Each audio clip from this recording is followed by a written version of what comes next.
N. The sleepy village of St. Mary Mead. A stranger's mismatched shoes catch Miss Jane Marple's eye at a bustling fete.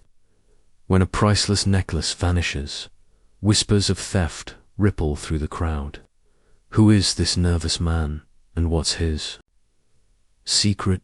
Why is an old lady with a knitting bag the only one who sees the danger?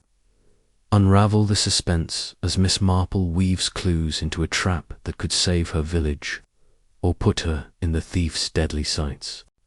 Chapter 1.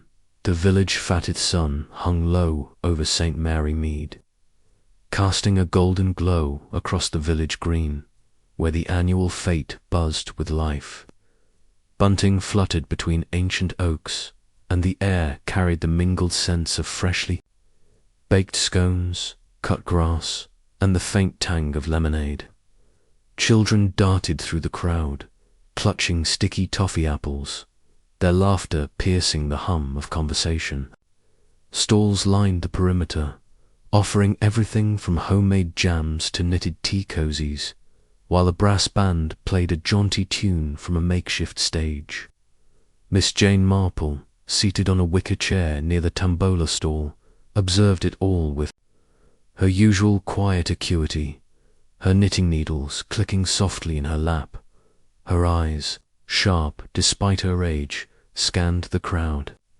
She wore a simple lavender dress, and her favorite brooch cameo inherited from her mother pinned neatly at her collar.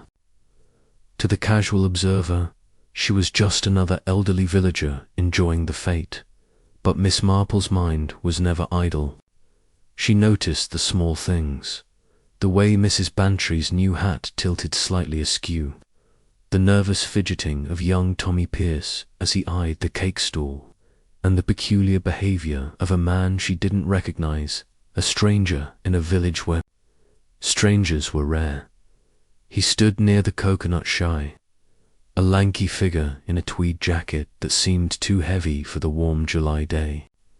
His hat, a battered fedora, was pulled low, obscuring his eyes, and his hands twitched at his sides as if unsure where to rest. Miss Marple's gaze lingered on him. His shoes, she noted, were polished but mismatched, one brown, one black, an oversight or deliberate. She tucked the observation away, her needles pausing briefly as she considered the possibilities. "Jane, you're missing the fun." Mrs. Bantry's voice broke her reverie. Dolly Bantry, resplendent in a floral dress and that slightly crooked hat, plopped onto the chair beside her, fanning herself with a program. "You're not still knitting that scarf, are you? It's positively tropical out here." Miss Marple smiled, her eyes crinkling.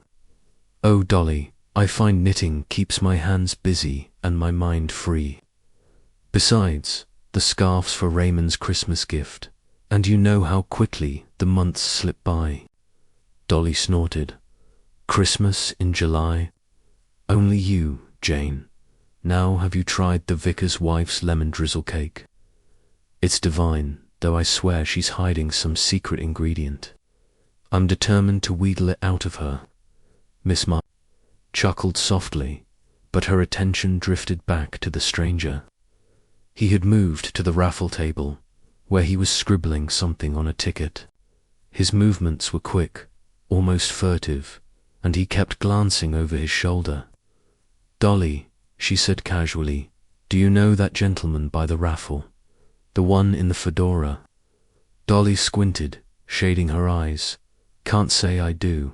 Probably some tourist passing through, though he doesn't look the type for a village fete, does he? A bit shifty, if you ask me." "Shifty," Miss Marple murmured, as if testing the word. "Yes, perhaps." She didn't elaborate, but her mind was already weaving a thread of suspicion. St. Mary Mead was a small place, its rhythms predictable. Strangers stood out, and this one's unease was like a discordant note in the band's cheerful melody. The afternoon wore on, and the fete grew livelier. The vicar, Mr. Clement, took to the stage to announce the winners of the vegetable marrow competition, his voice booming with enthusiasm. And first prize goes to Mr. Harold Grimsby for his positively monstrous marrow. The crowd clapped, and old Mr. Grimsby, red-faced with pride, shuffled forward to accept a blue ribbon. Miss Marple clapped politely, but her eyes flicked back to the stranger, who was now lingering near the jewellery stall run by Mrs. Clement.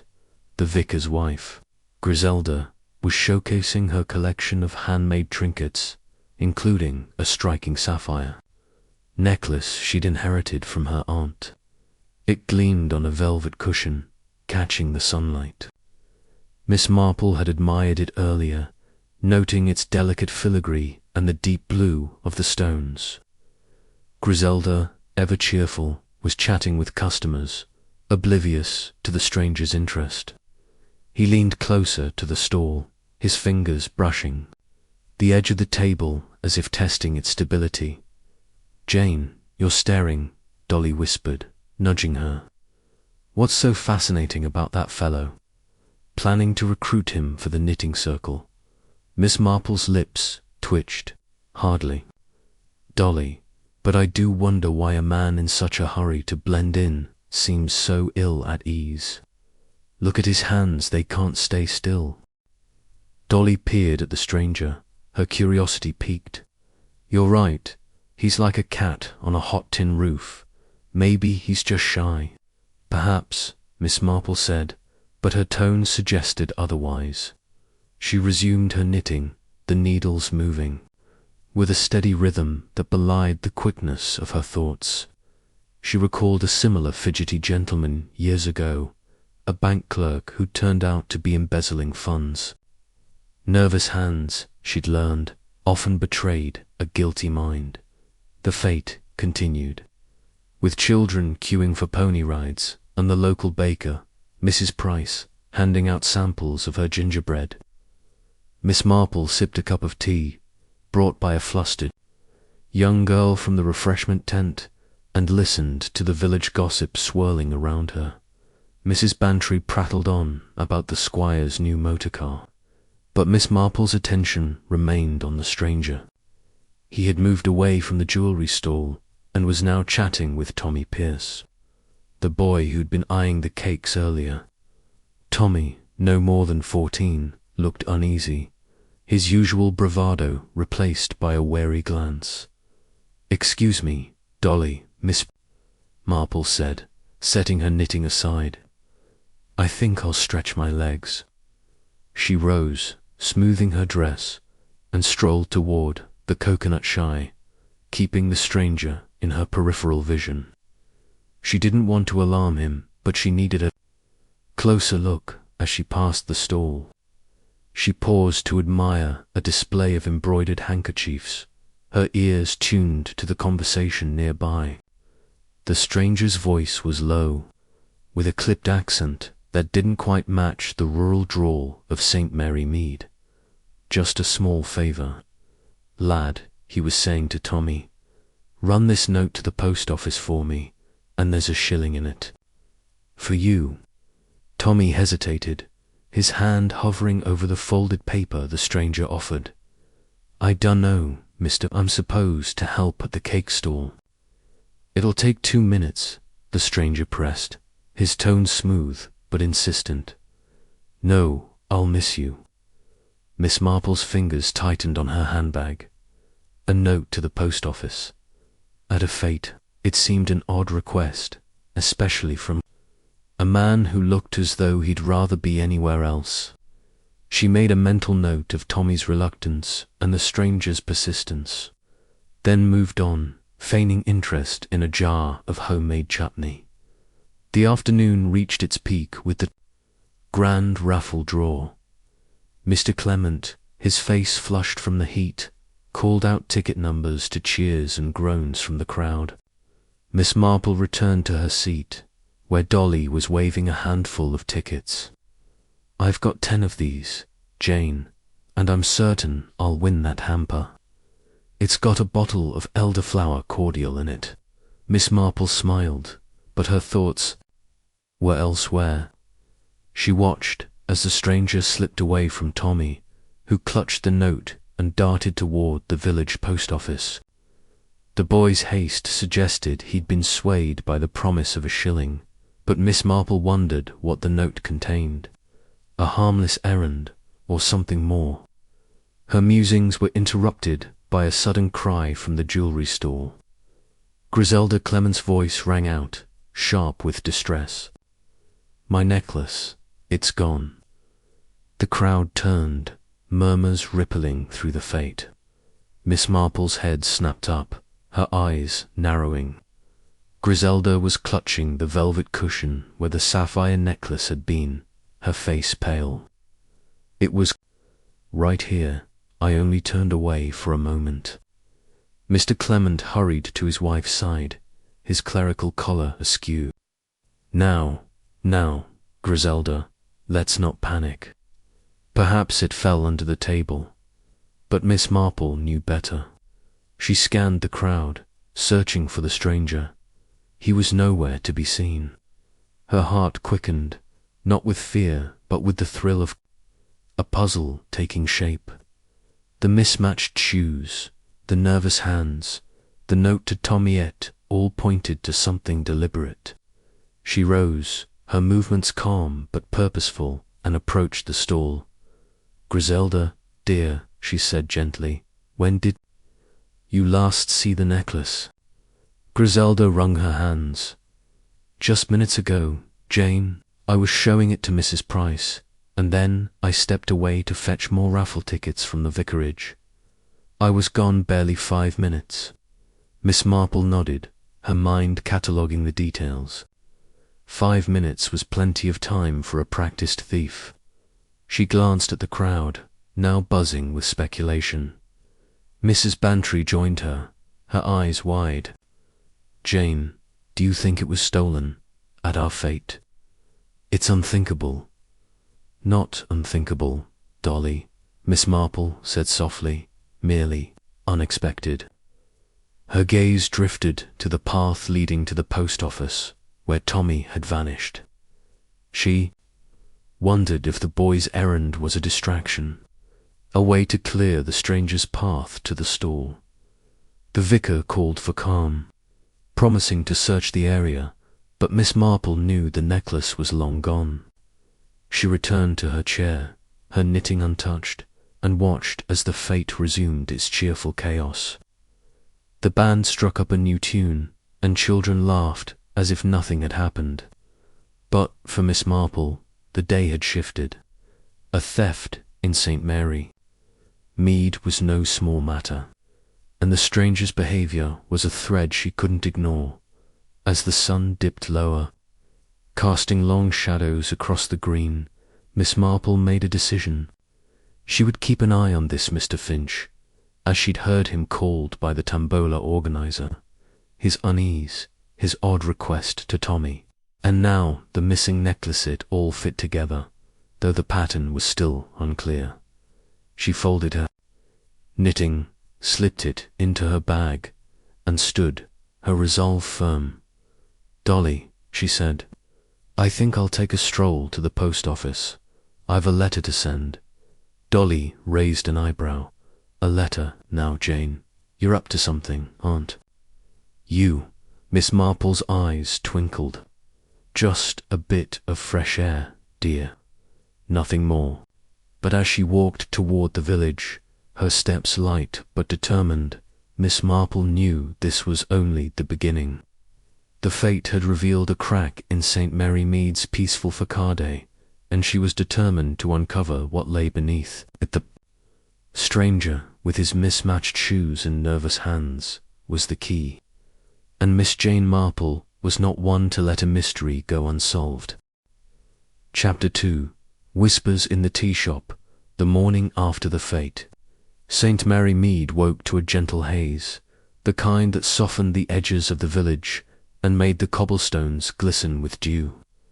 Miss Jane Marple sat at her favourite table by the window in Mrs. Hubbard's tea shop, her knitting bag at her feet and a pot of Earl Grey steaming before her. The shop was a cosy nook. its walls lined with mismatched china plates and faded photographs of the village in its Victorian heyday. The air smelled of warm scones and lavender polish, and the low hum of conversation filled the space like a familiar tune. Miss Marple sipped her tea, her eyes drifting to the street outside, where villagers bustled with their morning errands. She wore a soft grey cardigan over a prim blouse, her cameo brooch glinting faintly in the light. To anyone passing by, she was just an elderly spinster enjoying a quiet moment, but her mind was far from idle. The theft of Griselda Clement's sapphire necklace at the fete gnawed at her, and the stranger, Mr. Finch, as she'd learned, occupied her thoughts like a stubborn knot in her knitting. The bell above the door jingled, and Mrs. Bantry swept in, her cheeks flushed from the morning chill. "Jane, you're up early," she exclaimed, settling into the chair opposite with a rustle of her tweed skirt. "I swear that fate has set the village abuzz. Everyone's talking about poor Griselda's necklace. Can you believe it? Stolen right under our noses." Miss Marple smiled faintly, pouring Dolly a cup of tea. "It is rather unsettling, isn't it? St. Mary Mead isn't accustomed to such boldness." Her tone was mild, but her eyes were sharp, scanning the room. The tea shop was a hub of gossip, and she knew the villagers' chatter would yield clues, like crumbs leading to a hidden loaf. Mrs. Hubbard, the plump proprietress, bustled over with a plate of scones, her apron dusted with flour. "Morning, Miss Marple, Mrs. Bantry. Terrible business about that necklace, isn't it? Griselda's beside herself, says it was her aunt's, worth a small fortune." "Indeed," Miss Marple said, her voice thoughtful. "Mrs. Hubbard, have you heard anything about a newcomer in the village? A gentleman staying at the Blue Boar, perhaps?" Mrs. Hubbard's eyes widened, and she leaned closer, lowering her voice. "You mean that Mr. Finch? Oh yes, he's been the talk of the place. Checked into the inn 2 days ago, all quiet like. Keeps to himself, mostly. But I heard from Sally at the bar he's been asking odd questions." "Odd questions," Dolly interjected, slathering clotted cream on a scone. "What sort of questions?" Mrs. Hubbard glanced around, as if the teacups themselves might eavesdrop. "Well, Sally says he was asking about the big houses in the village Gossington Hall. The squire's place, even the vicarage, wanted to know who lives there, how often they're away, that sort of thing. Struck her as peculiar for a tourist." Miss Marple's knitting needles, which she'd retrieved from her bag, paused mid-stitch. "Peculiar, indeed," she murmured. Her mind turned to the stranger's behaviour at the fete his nervous hands. His mismatched shoes, his whispered deal with young Tommy Pierce. Asking about the village's wealthy residents suggested a purpose far beyond sightseeing. She filed the information away, her expression serene. The door jingled again, admitting Mrs. Price, the baker, whose gingerbread had been a hit at the fete. She joined their table, her round face flushed with indignation. "Jane, Dolly, have you heard? They're saying the police found nothing at the fete, no sign of that necklace. It's vanished into thin air." Dolly gasped, nearly dropping. Her scone vanished. "Oh, that's dreadful. Jane, what do you make of it?" Miss Marple tilted her head, her eyes on the steam curling from her teacup. "Things rarely vanish, Dolly. They're simply misplaced or cleverly hidden." She didn't mention Mr. Finch, but her thoughts circled him like a hawk. The necklace's disappearance, timed so neatly with his presence, was no coincidence. Mrs. Price leaned in, her voice dropping to a conspiratorial whisper. "You know, I saw that new fellow, Mr. Finch, at the fete. He was hovering near Griselda." stall just before the necklace went missing.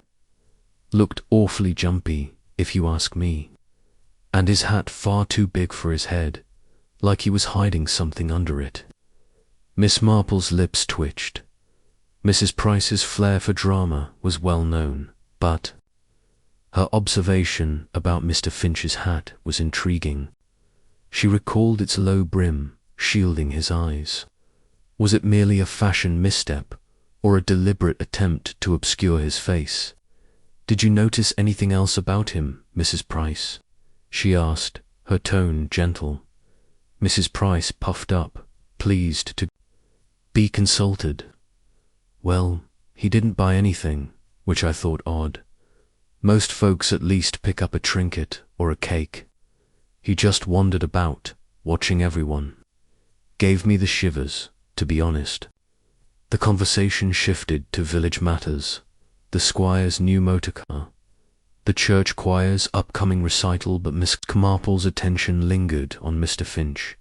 The tea shop's chatter painted a picture, a man who asked too many questions, avoided purchases, and seemed out of place in St. Mary Mead's cosy rhythm. She sipped her tea, her mind weaving threads of suspicion into a tentative pattern, as Mrs. Bantry and Mrs. Price debated the merits of gooseberry jam. Miss Marple's gaze drifted to the window. Across the street, she saw Tommy Pierce, the boy, from the Fate, slouching against a lamppost, his hands in his pockets. He looked uneasy, his eyes darting toward the blue boar in Miss Marple's fingers tightened around her teacup. Tommy's errand for Mr. Finch, the note to the post office, nagged at her.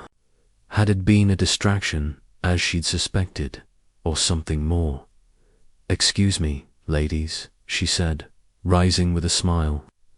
"I think I'll pop over to the post office. I've a letter to collect." Dolly raised an eyebrow. "Another letter? Jane, you're awfully busy with correspondence these days." Miss Marple chuckled. "Oh, just tying up loose ends, Dolly." She gathered her knitting bag and stepped outside, the morning air cool against her cheeks. The post office was a short walk, tucked between the butcher's and the chemist's, its red door cheerful against the grey stone. Inside, Miss Phipps, the postmistress, was sorting letters behind the counter, her glasses perched on her nose. "Good morning, Miss Phipps," Miss Marple said, her voice warm. "I don't suppose you've had any unusual deliveries lately? A note, perhaps, dropped off by young Tommy Pierce yesterday?" Miss Phipps blinked, surprised. "Why, yes, Miss Marple. Tommy brought in a note during the Fate.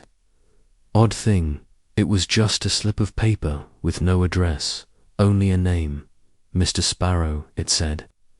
I told Tommy we couldn't send it without a proper address, but he said the man who gave it to him insisted it be held here." Miss Marple's heart quickened, though her expression remained placid. "Mr. Sparrow, you say? Did Tommy mention who gave him the note?" "He didn't, but I saw him talking to that new fellow at the Fate, the one in the funny hat. Mr. Finch, isn't it?" Staying at the Blue Boar, Miss Phipps shook her head. Seemed a strange errand for a boy during the Fate. "Very strange," Miss Marple agreed. She thanked Miss Phipps and stepped outside, her mind racing. A note from Mr. Sparrow, delivered by Tommy at Mr. Finch's behest, suggested a connection, a partner, perhaps, or an alias. The necklace's theft, Mr. Finch's questions about wealthy residents. And now this mysterious note formed a constellation of clues, each one glimmering with possibility. She glanced at the Blue Boar in its sign swinging gently in the breeze. Mr. Finch was inside, no doubt, planning his next move.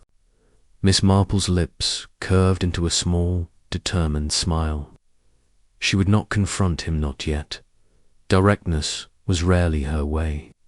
Instead, she would watch, listen, and gather the threads until the pattern was clear. As she walked back to the tea shop, the village seemed quieter, the haze lifting to reveal the familiar rooftops and chimneys. The necklace was gone, but the thief was close, and Miss Marple felt the familiar thrill of a mystery unfolding. She would return to her knitting, sip her tea, and let the villagers' whispers guide her. Mr. Finch, with his nervous hands and cryptic errands, had made his first mistake, underestimating the quiet old lady in the tea shop, and Miss Jane Marple never missed a stitch. Chapter 3. The shadowy figure, the twilight draped St. Mary Mead in a soft purple glow, the kind that made the village seem both timeless and secretive. Miss Jane Marple sat in her garden, a shawl draped over her shoulders against the evening chill. Her cottage, with its rose-covered trellis and neatly trimmed hedges, was a haven of order, but her mind was far from tranquil. The sapphire necklace's theft, Mr. Finch's odd behaviour, and the mysterious note for Mr. Sparrow swirled in her thoughts like leaves caught in an autumn breeze. Her knitting needles moved rhythmically, crafting a scarf for her nephew, Raymond, but her eyes were fixed on the distant churchyard, where shadows lengthened under the ancient yews. She had chosen this spot deliberately, her wicker chair positioned to offer a clear view of the lane leading to the church. The village was settling into its evening hush. Children called indoors. The blacksmith's hammer silenced, but Miss Marple knew that dusk often revealed what daylight concealed. Her suspicions about Mr. Finch had deepened since her visit to the tea shop that morning. His questions about the village's wealthy residents, coupled with the cryptic note, suggested a calculated plan, and she was determined to catch a glimpse of his next move. A flicker of movement caught her eye. A figure emerged from the lane, moving swiftly toward the churchyard. Even in the dim light, Miss Marple recognized the lanky silhouette and the low-slung fedora. Mr. Finch. Her needles paused, her breath steady but alert. He glanced over his shoulder, his movements jerky, as if expecting to be followed. She leaned forward slightly, her shawl slipping to her lap, and watched as he slipped through the churchyard gate, disappearing among the weathered tombstones. Miss Marple set her knitting aside, her decision made in an instant. She rose, slipping on her sturdy walking shoes and tucking a small flashlight into her cardigan pocket. Her heart beat a little fascinate with fear, but with the quiet excitement of a puzzle coming into focus. She moved silently, her steps light on the grass, and followed the path to the churchyard. Keeping to the shadows of the hedgerow, the church of St. Mary Mead stood like a sentinel, its spire piercing the twilight sky. The graveyard was a maze of moss-covered stones, some tilted with age, others adorned with fresh flowers. Miss Marple paused at the gate, her eyes scanning the darkness. A faint rustle came from near the old yew tree, where a low wall separated the churchyard from the vicarage garden. She crept closer, her flashlight unused, relying on the faint moonlight to guide her. There, beneath the yews' sprawling branches, Mr. Finch stood with another figure, man cloaked in a dark coat, his face obscured by a scarf pulled high. Miss Marple's breath caught. The accomplice. She crouched behind a tall headstone, its inscription worn to illegibility, and strained to hear their whispered conversation.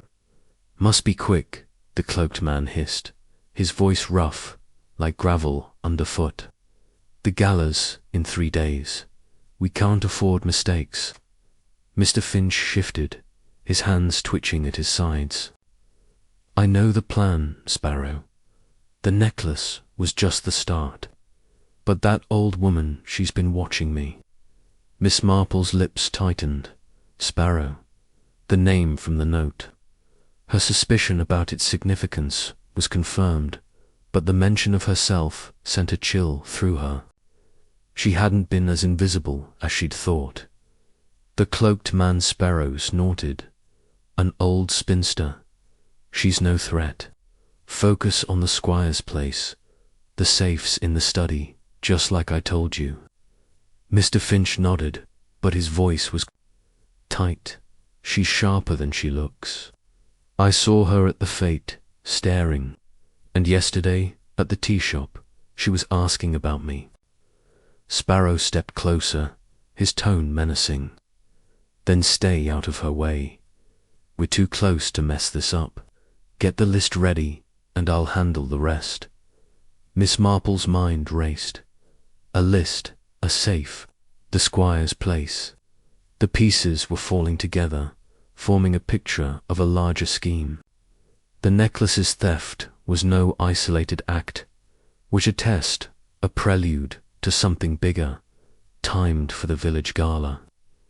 She pressed herself closer to the headstone, her knees aching but her resolve unshaken. The men's voices faded as they moved.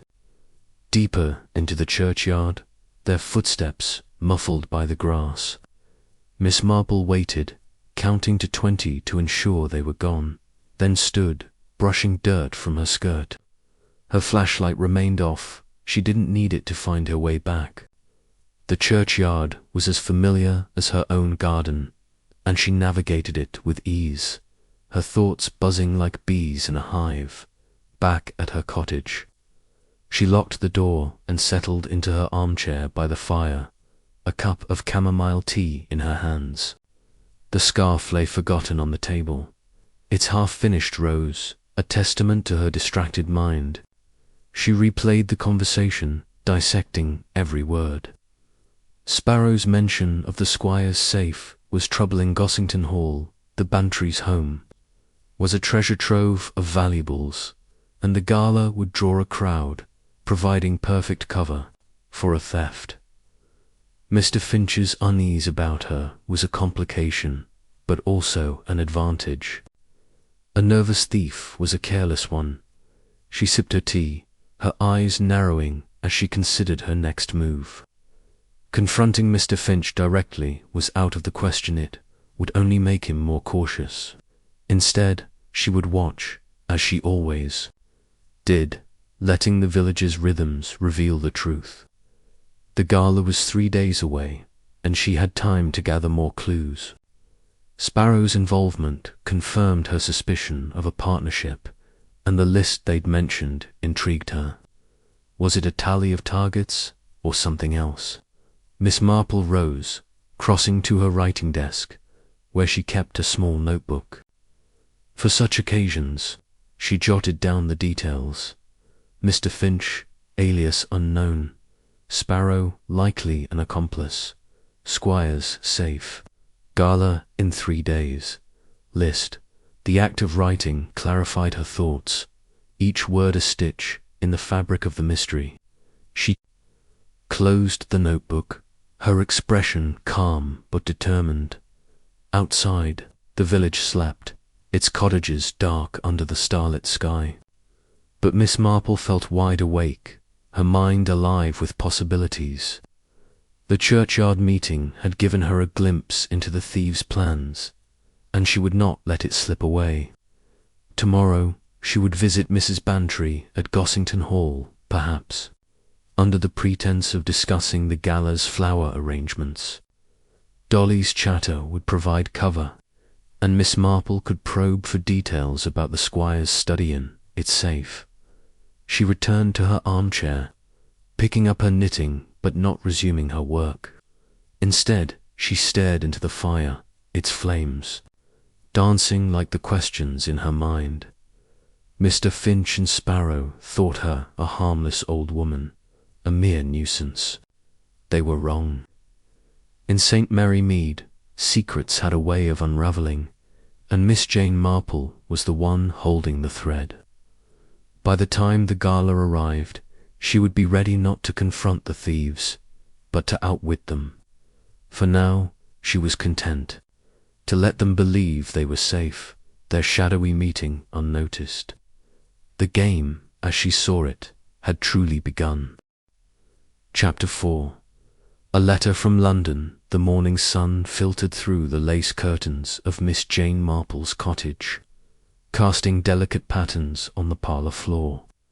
She sat at her small mahogany table, a tray of toast and marmalade untouched beside her. In her hands was a letter, its envelope bearing the crisp postmark of London and the familiar scrawl of her old friend, Inspector Henry Clithering of Scotland Yard.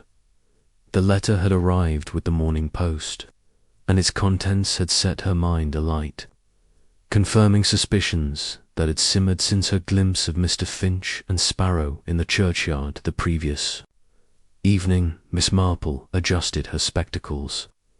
Rereading the letter's key passage, "We're tracking a gang of thieves operating across the south. Jane, clever lot, always one step ahead. They hit country houses, targeting valuables during social events, fete galas, that sort of thing. No violence, but they're slick. We suspect a pair, one posing as a guest, the other working the shadows. Keep an eye out, won't you? St. Mary Mead's just the sort of place they'd fancy." She folded the letter, her lips pursed. The description fit like a glove. Mr. Finch, the nervous guest at the fete, and Sparrow, the cloaked figure. In the churchyard, the sapphire necklace's theft was no isolated act, but part of a broader pattern, and the mention of the squires safe in their whispered talk pointed to Gossington Hall as their next target. The village gala, just 2 days away, loomed large in her mind. Miss Marple rose, smoothing her tweed skirt, and crossed to the window. The village was stirring. Mrs. Price's bakery van rumbled past, and a gaggle of children raced toward the green, their shouts bright in the morning air. But her thoughts were on the Blue Boar Inn, where Mr. Finch was staying. His questions about the village's wealthy residents, the note to Mr. Sparrow, and now this letter from Henry painted a troubling picture. She needed more information, and the inn was the place to start. Slipping on her coat and pinning her cameo brooch to her collar, Miss Marple gathered her knitting bag a prop as much as a pastime man stepped into the crisp morning. The Blue Boar was a short walk, its ivy-clad walls and crooked sign a fixture of St. Mary Mead. She entered the inn's cosy lounge, where a fire crackled in the hearth and the scent of polished wood mingled with brewing coffee. Sally, the barmaid, was wiping down the counter, her freckled face brightening at the sight of Miss Marple. "Morning, Miss Marple. Bit early for a visit, isn't it? Care for a cuppa?" Sally's voice was warm, but her eyes flicked toward the stairs, where the guest rooms lay. Miss Marple smiled, settling onto a stool. "A cup of tea would be lovely, Sally, thank you. I was just passing by and thought I'd pop in. I hear you've a new guest, Mr. Finch, is it?" Sally nodded, pouring tea from a steaming pot. He's upstairs now. Quiet sort, keeps to himself. Been here 3 days, but he's not one for chit-chat. Asked me about the village, the wild questions, like who owns the big houses and when they're empty. Miss Marple's fingers tightened around her teacup, though her expression remained serene. "Did he, now? That's curious for a visitor. Did he mention why he's here?" Sally leaned closer, her voice dropping. "Said he's a writer, working on a book about country life, but he doesn't look the type, if you ask me. No notebook, no typewriter. Just that big hat and a twitchy way about him. Makes me nervous, to be honest." "A writer," Miss Marple mused, her tone light but her mind racing. The excuse was plausible, but flimsy writers didn't skulk in churchyards or send cryptic notes via village boys. She sipped her tea, considering her next move. Sally's unease confirmed her own suspicions, but she needed something tangible. something to tie Mr. Finch to the theft and the looming threat to the gala. Sally, she said, setting her cup down, I don't suppose you've noticed anything unusual in Mr. Finch's room? A misplaced item, perhaps, or something left behind? Sally's eyes widened, and she hesitated, glancing toward the stairs again. Well, I shouldn't say, but when I was cleaning yesterday, I found a scrap of paper under his bed. Just a few numbers, like a code and a word. Gossington. I didn't think much of it, but it seemed odd, him writing down the squire's place. Miss Marple's heart quickened, but she kept her voice steady. How interesting. Did you keep the paper, dear? Sally shook her head. No, I left it there. Didn't want him thinking I was snooping. But it's still in his room, I reckon, unless he's moved it. Thank you, Sally, Miss Marple said, her smile warm but her mind already plotting. A code and the word Gossington were no coincidence. She needed to see that paper, but entering a guest's room was risky, even for someone as discreet as she. Still, the gala was fast approaching, and the threat to the squire's safe demanded action. She finished her tea, left a few coins on the counter, and stepped outside, her knitting bag swinging lightly at her side. The inn's door creaked shut behind her, and she paused, glancing up at the guest room windows. A curtain twitched, and for a moment, she thought, she saw Mr. Finch's silhouette, his hat unmistakable. Her lips tightened. He was watching the village, just as she was watching him. Instead of returning home, Miss Marple took a detour to the church, where she knew Griselda Clement would be, arranging flowers for Sunday's service. The vicarage garden was a riot of colour, roses and dahlias nodding in the breeze. Griselda, her auburn hair pinned haphazardly, was clipping stems at a wooden table, her face still shadowed by the necklace's loss. Jane, Griselda called, waving her over. You're a sight for sore eyes. I'm trying to distract myself with these flowers, but I can't stop thinking about that wretched necklace. Miss Marple settled onto a bench, her knitting bag at her feet. It's a terrible loss, Griselda. Have you heard anything from the police? Griselda sighed, snipping a rose with more force than necessary. Nothing. They searched the fake grounds, but it's as if the necklace vanished. I keep wondering if I missed something, a face in the crowd. A moment, I turned away. Miss Marple nodded, her eyes soft but probing. You mentioned you stepped away to fetch raffle tickets. Was anyone near the stall when you returned? Griselda frowned, her scissors pausing. Well, there was that new fellow Mr. Finch. He was browsing, but he didn't buy anything, just smiled and moved on. I thought he was harmless, but now... Her voice trailed off, and Miss Marple's mind seized the detail. Mr. Finch at the stall, moments before the theft. It wasn't proof, but it was another thread in the web. She patted Griselda's hand. Don't blame yourself, dear. These things have a way of coming to light. As she left the vicarage, Miss Marple's thoughts turned to the inn. Sally's mention of the paper under Mr. Finch's bed was too tempting to ignore. She couldn't ask Sally, Tinchy's system Sally, to rummage through Mr. Finch's room, but she could find a way to gain access without arousing suspicion. The gala was looming, and the mention of Gossington on that scrap of paper suggested the squire's safe was indeed the next target. Miss Marple's mind buzzed with possibilities, but she needed evidence, something concrete to tie Mr. Finch to the theft and the larger scheme. She decided to visit the inn again that afternoon, under the pretense of delivering a jar of her homemade rosehip jelly to Sally. The inn was quieter now, the lunch crowd gone, and Sally was polishing glasses behind the bar.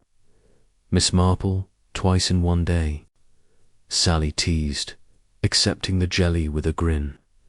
You're spoiling me. Just a small thank you for your lovely tea, Miss Marple said, her voice warm. Is Mrs. Jenkins about?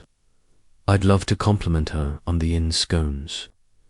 Sally shook her head. She's at the market, back in an hour. You're welcome to wait, or I can pass on the message. Miss Marple hesitated, then smiled. I'll leave the jelly with you, dear, but I might pop upstairs to use the guest restroom, if that's all right. My old bones aren't what they used to be. Sally waved her toward the stairs. Of course, Miss Marple. Second floor, end of the hall. Miss Marple climbed the stairs slowly, her heart steady but her senses sharp.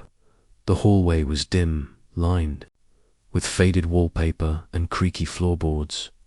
Mr. Finch's room, number 7, was at the far end, its door slightly ajar. She glanced back, no one in sight. With a quick breath, she slipped inside, her movements silent as a cat's. The room was sparse. A narrow bed, a wardrobe, a small desk cluttered with papers. Her eyes scanned the floor, and there, beneath the bed, was the scrap Sally had mentioned.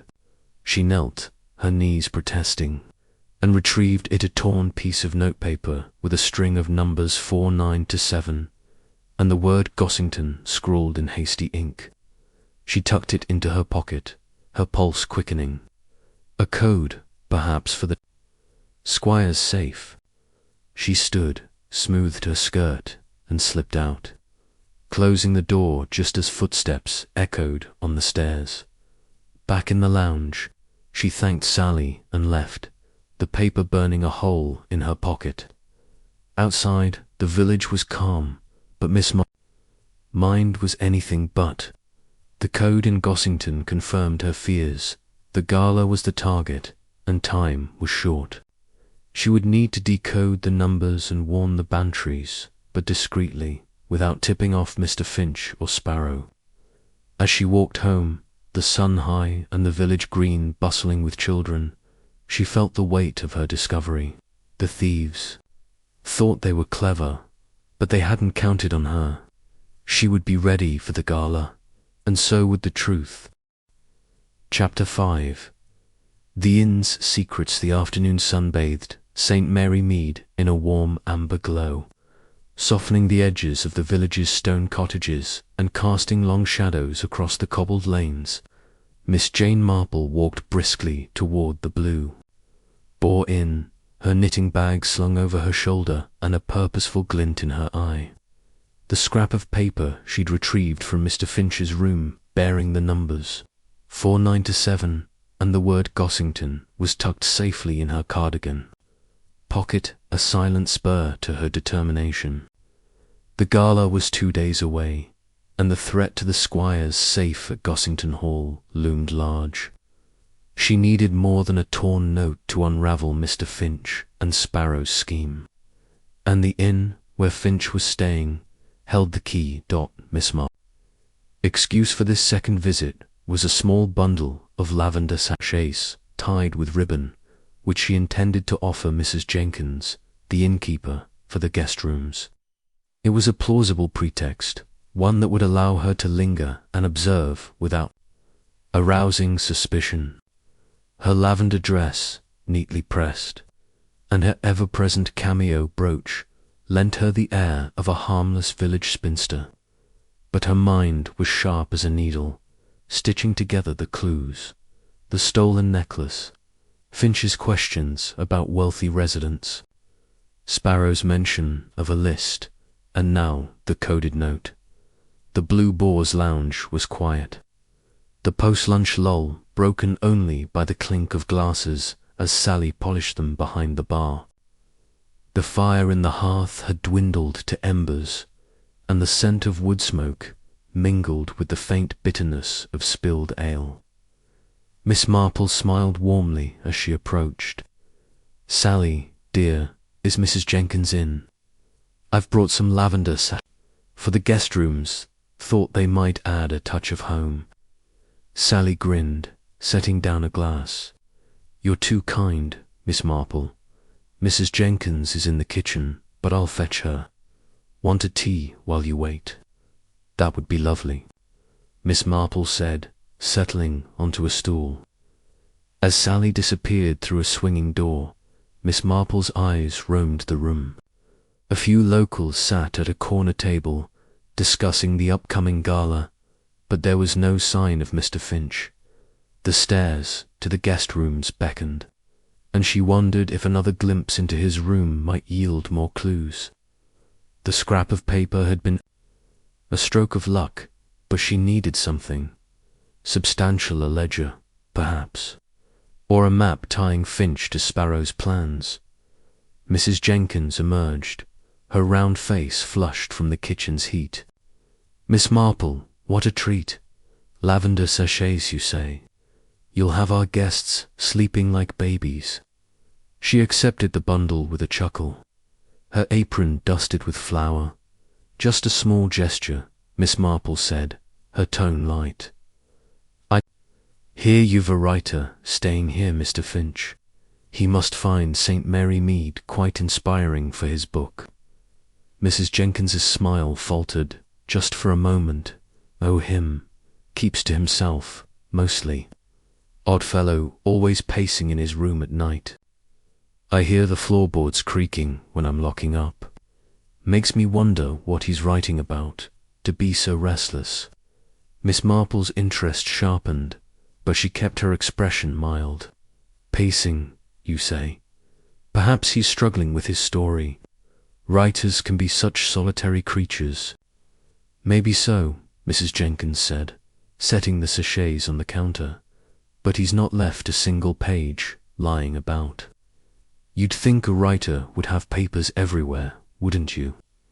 "Indeed," Miss Marple murmured, her mind racing. "No papers," suggested caution, a man covering his tracks. She sipped her tea, considering her next move. The inn was quiet, and Sally was busy in the kitchen with Mrs. Jenkins. The stairs were unguarded. It was a risk, but the gala's approach left little time for hesitation.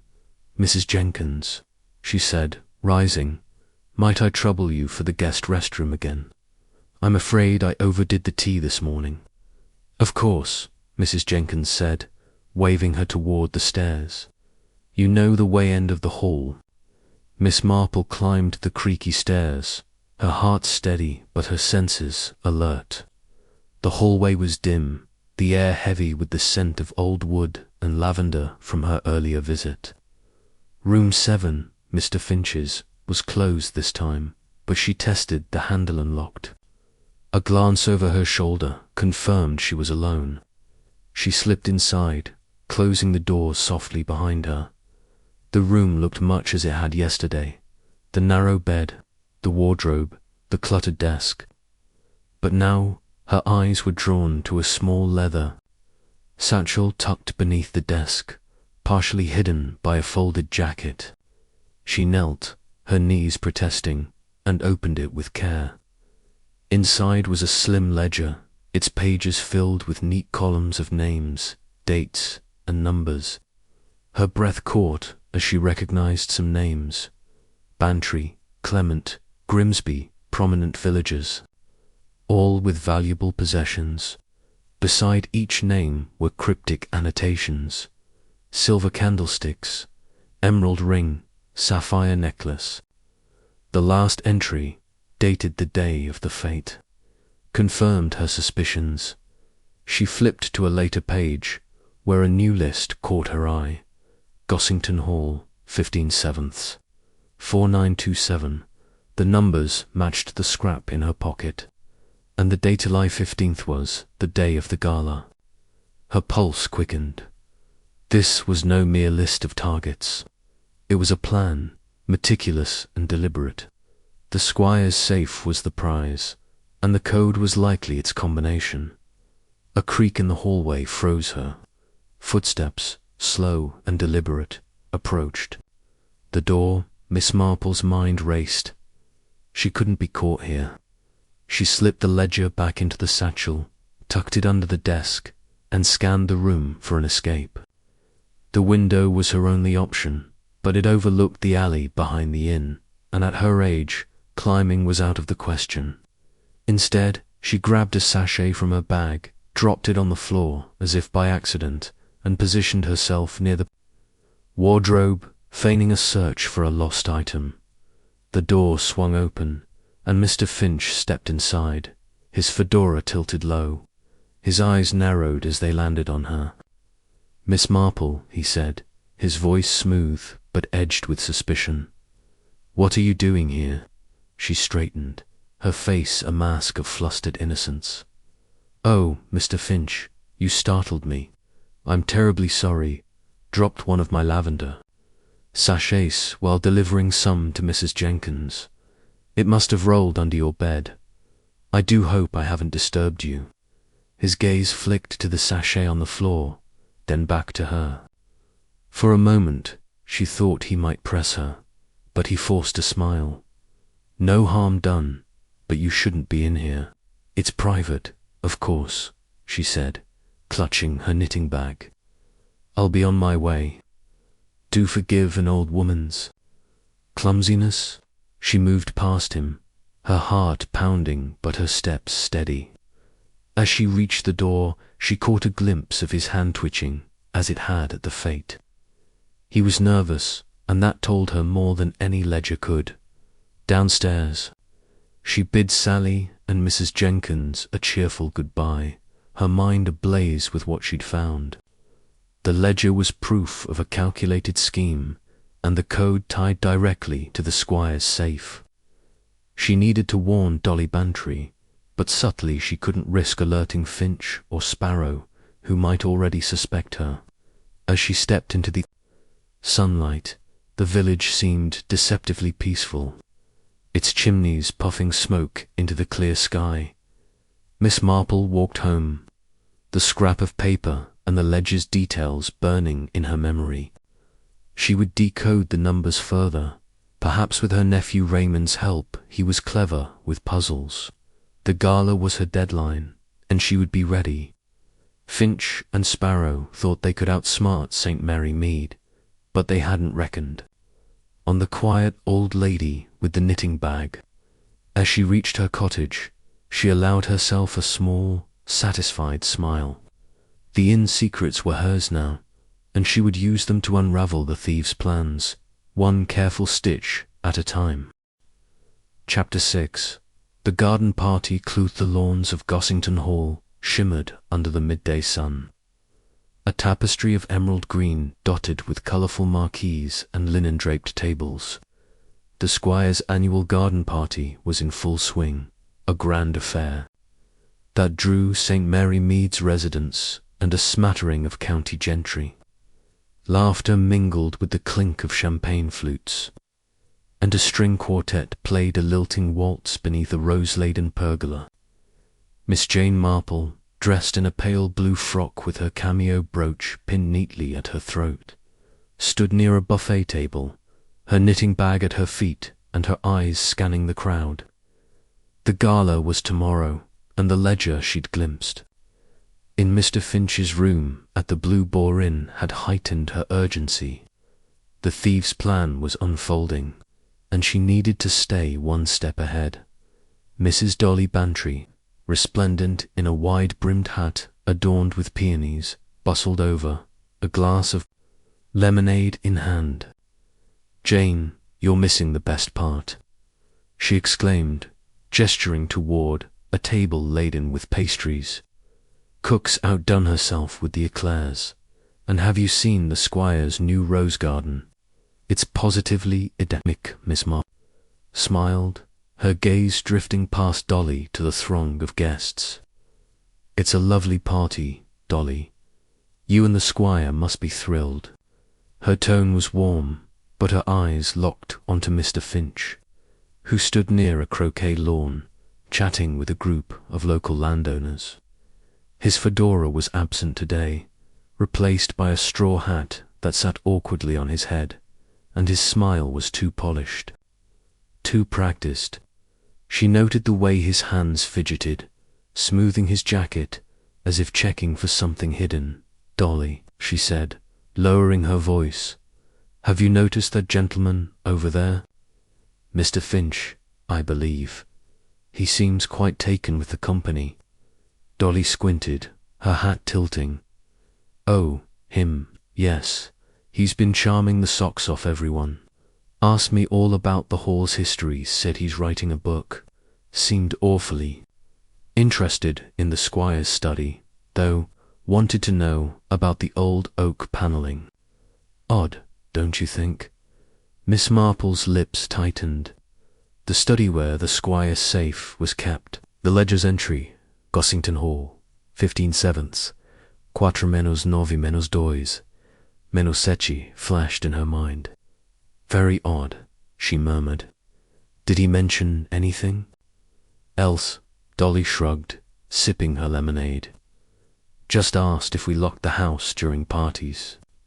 I told him we're not savages. Of course we do. But he laughed it off, said he was just curious about country life. Writers, you know." Miss Marple nodded, but her thoughts were elsewhere. Finch's questions were no idle curiosity, they were reconnaissance.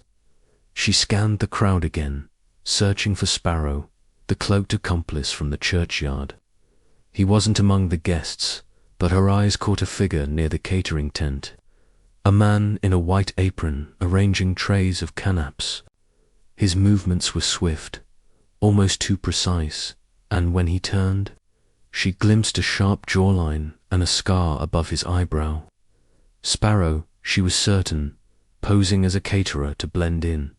She excused herself from Dolly, picking up her knitting bag, and strolling toward the tent, her pace leisurely but her senses sharp. The catering staff bustled about, carrying trays of smoked salmon and cucumber sandwiches, but the man with the scar worked alone, his eyes darting toward the house. Miss Marple paused near a table of petits fours, pretending to admire them, and watched as he slipped a small toolless screwdriver, perhaps into his apron pocket. Her heart quickened. He was planning to tamper with something, a lock, a window, perhaps the safe itself, as she lingered. She noticed Mr. Finch glance toward the catering tent.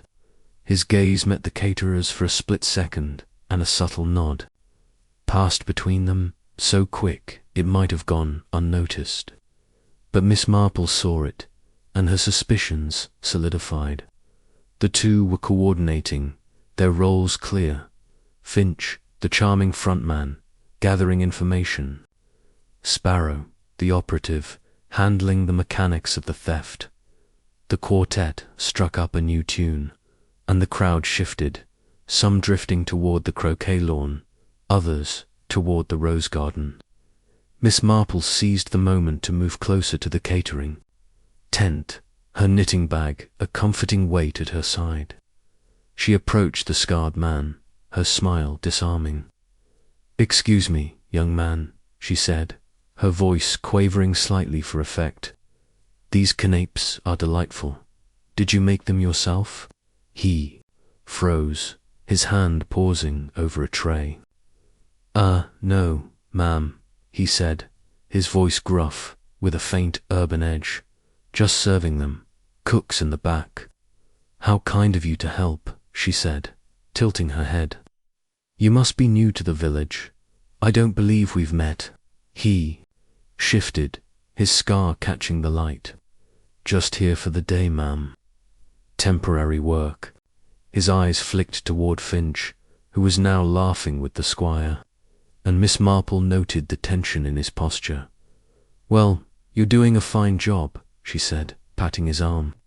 As she did, she let her knitting bag brush against his apron, feeling the hard outline of the tool in his pocket. A screwdriver, definitely. She stepped back, her smile unwavering, and returned to the buffet table, her mind racing. The party continued, with children chasing hoops across the lawn and ladies comparing hats under the marquees. But Miss Marple's focus was on the two men. She watched as Sparrow slipped away from the tent, heading toward the side of the house where the study's windows overlooked the garden. Finch, meanwhile, kept the squire occupied, his laughter loud and distracting. It was a well-orchestrated dance, but Miss Marple was no mere spectator. She wandered toward the house, her steps slow to avoid attention. Near the study's windows, she spotted Sparrow crouching by a flower bed, his screwdriver glinting as he worked at a window latch. Her breath caught this was preparation for tomorrow's gala, a way to ensure easy access. She needed to act, but not yet. Confronting him Rosary, she had seen enough to know better than to cause a scene. Instead, she returned to the party, her mind churning. As she rejoined Dolly, a cry rang out from the jewellery stall, where Mrs. Grimsby was displaying her handmade trinkets. "My brooch, it's gone." Mrs. Grimsby's voice was shrill, her hands clutching a velvet cushion where a ruby brooch had been moments before. The crowd murmured, heads turning. Miss Marple's eyes narrowed, scanning for Finch and Sparrow.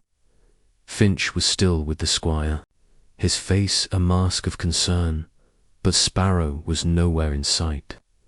Another theft, perfectly timed. She recalled the ledger's list of valuables, and her stomach tightened. The ruby brooch was likely on that list, and Sparrow's absence confirmed his role. Dolly rushed over, her hat askew. "Jane, another theft. Can you believe it? That brooch was an heirloom." "It's dreadful," Miss Marple said, her voice calm but her mind alight. The thefts were escalating, and the gala was the grand finale. She needed to protect Gossington Hall, but first she had to ensure the thieves didn't suspect her. As the party wound down, the sun dipping low, she gathered her knitting bag and bid Dolly farewell, her resolve firm. The garden party had given her a crucial clue, the screwdriver, the nod, the brooch's theft hand. She would use it to outwit Finch and Sparrow before they could strike again. Tomorrow's gala would be their stage, but Miss Marple was writing the script. Chapter 7. The Vicar's Confession. The morning mist clung to St. Mary Mead like a gossamer veil, softening the outlines of the village's stone walls and thatched roofs. Miss Jane Marple sat in her parlour, a cup of chamomile tea steaming on the table beside her, her knitting needles idle for once. The events of the squire's garden party, the ruby brooch's theft, Mr. Finch's calculated charm, and Sparrow's tampering with the study window had sharpened her focus. The gala at Gossington Hall was tomorrow, and the ledgers coded. Entry for 9 to 7 pointed to a theft far grander than the necklace or brooch. But a new thread had emerged, one she couldn't ignore. The vicar, Mr. Clement, had been at the fete when the sapphire necklace vanished, and his silence about that day troubled her. She donned her tweed coat, pinned her cameo brooch to her collar, and tucked her knitting bag under her arm. The vicarage was a short walk, its gardens still bright with Griselda's roses, despite the morning's chill. Miss Marple's steps were steady, but her mind churned with questions. The vicar was a kind man, prone to absent-mindedness, but his reticence about the fate suggested he'd seen something, perhaps something he feared to admit. She needed to coax it out, gently, as one might ease a knot from delicate yarn. At the vicarage, Griselda greeted her at the door, her auburn hair escaping its pins. "Jane, what a surprise. Come in, come in." Leonard's in his study, fretting over his sermon. He's been so distracted since the fete. Her voice held a note of worry, and Miss Marple noted the shadows under her eyes. "I thought I'd drop by to see how you're faring." "Dear," Miss Marple said, her tone warm, "the necklace's loss must weigh heavily." Griselda sighed. leading her into the cozy sitting room where a fire crackled. "It does, Jane. I keep replaying that day, wondering what I missed. Leonard's no better. He's been pacing like a caged animal." Miss Marple nodded, settling into a chintz armchair. "Might I have a word with him? Perhaps a chat will ease his mind." Griselda hesitated, then nodded. "I'll fetch him. He's been avoiding talk of the fate, but you've a way with him, Jane." She disappeared down the hall, leaving Miss Marple to survey the room. A photograph of the Clements on their wedding day sat on the mantel, beside a vase of fresh dahlias. The normalcy of it all contrasted sharply with the undercurrent of unease. Mr. Clement appeared, his clerical collar slightly askew, his face pale. "Miss Marple," he said, managing a weak smile, "how kind of you to visit. I'm afraid I'm not much company today." "Nonsense, Leonard," she said, her voice gentle but firm. "I've come to talk about the fate. It's been on my mind, and I suspect it's been on yours too." He flinched, sinking into a chair opposite her. "The fate," he murmured, his hands clasping and unclasping. "A dreadful day. Poor Griselda's necklace. I feel responsible, somehow." Miss Marple tilted her head, her eyes soft but probing. "Responsible? Surely you couldn't have prevented it, unless— Did you see something that day?" The vicar's gaze dropped to his hands, and a long silence stretched between them. The fire popped, and outside a blackbird sang, oblivious to the tension. Finally, he spoke, his voice low. "I should have said something sooner, Jane. I saw that man Mr. Finch near the church safe the night before the fete. It was late, after choir practice. I'd forgotten my hymnals and went back to the vestry. He was there, lingering by the safe, as if inspecting it." Miss Marple's heart quickened, but her expression remained serene. "By the safe? Did he see you?" Mr. Clement shook his head. "I don't think so. I ducked into the shadows, behind the pews. I thought he was just lost. A guest wandered too far from the inn. But then, at the fete, when Griselda's necklace was stolen," his voice cracked, "I should have spoken up. If I'd warned someone, perhaps it could have been prevented." Miss Marple reached out, patting his hand. "You mustn't blame yourself, Leonard. These things are clearer in hindsight. Did you notice anything else about him that night?" He frowned, rubbing his forehead. He was muttering to himself, something about timing and the right moment. I couldn't make it all out. But he had a small tool in his hand, a penknife. Perhaps. I thought it odd, but I didn't want to accuse a stranger without proof. "A penknife," Miss Marple murmured, her mind flashing to Sparrow's screwdriver at the garden party. Tools. For tampering, for unlocking what should stay locked. The church safe, where Griselda had stored the necklace before the fete, was old but sturdy. Finch's presence there, the night before the theft, was no coincidence. "You've done the right thing by telling me, Leonard.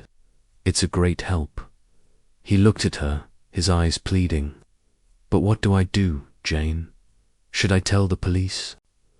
I've kept silent too long, and now there's the brooch from the garden party too. I feel such a fool." Miss Marple's smile was reassuring, though her thoughts were racing. "Leave it to me, Leonard. The police will be informed when the time is right, but we mustn't alarm anyone just yet. Discretion is best for now." She rose, smoothing her coat. "You've eased your conscience, and that's a start. Try to rest, and leave the worrying to others." As she left the mist had lifted, revealing a sky of pale blue. The village hummed with its usual rhythmices, Price's bakery van trundling by, children playing hopscotch on the green, but Miss Marple's mind was a whirl of connections. Finch at the church safe, Sparrow at the study window, the ledgers. List the code for 927. It all pointed to a meticulously planned heist at the gala. The vicar's confession was a vital thread, tying Finch to the necklace's theft and strengthening her case against him and Sparrow. She walked home, her knitting bag swinging lightly, and settled at her writing desk. Opening her notebook, she added, Finch at church, safe, night before fate, penknife, muttering about timing. The pieces were aligning, but she needed to be careful. Finch had noticed her interest, and Sparrow's presence at the garden party meant they were moving quickly.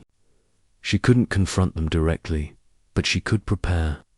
The gala was her chance to catch them in the act, and she would need Alice perhaps, her nephew Raymond, who was due to visit tomorrow.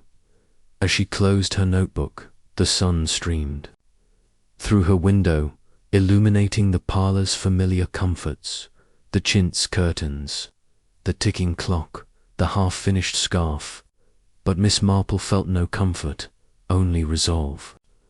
The vicar's confession had given her clarity, and she would use it to protect Gossington Hall. Finch and Sparrow thought they could outsmart St. Mary Mead, but they hadn't reckoned on the quiet old lady with the sharp eyes and sharper mind. Tomorrow, at the gala, she would be ready, her trap carefully set, her stitches tight and true. Chapter 8. A dangerous encounter.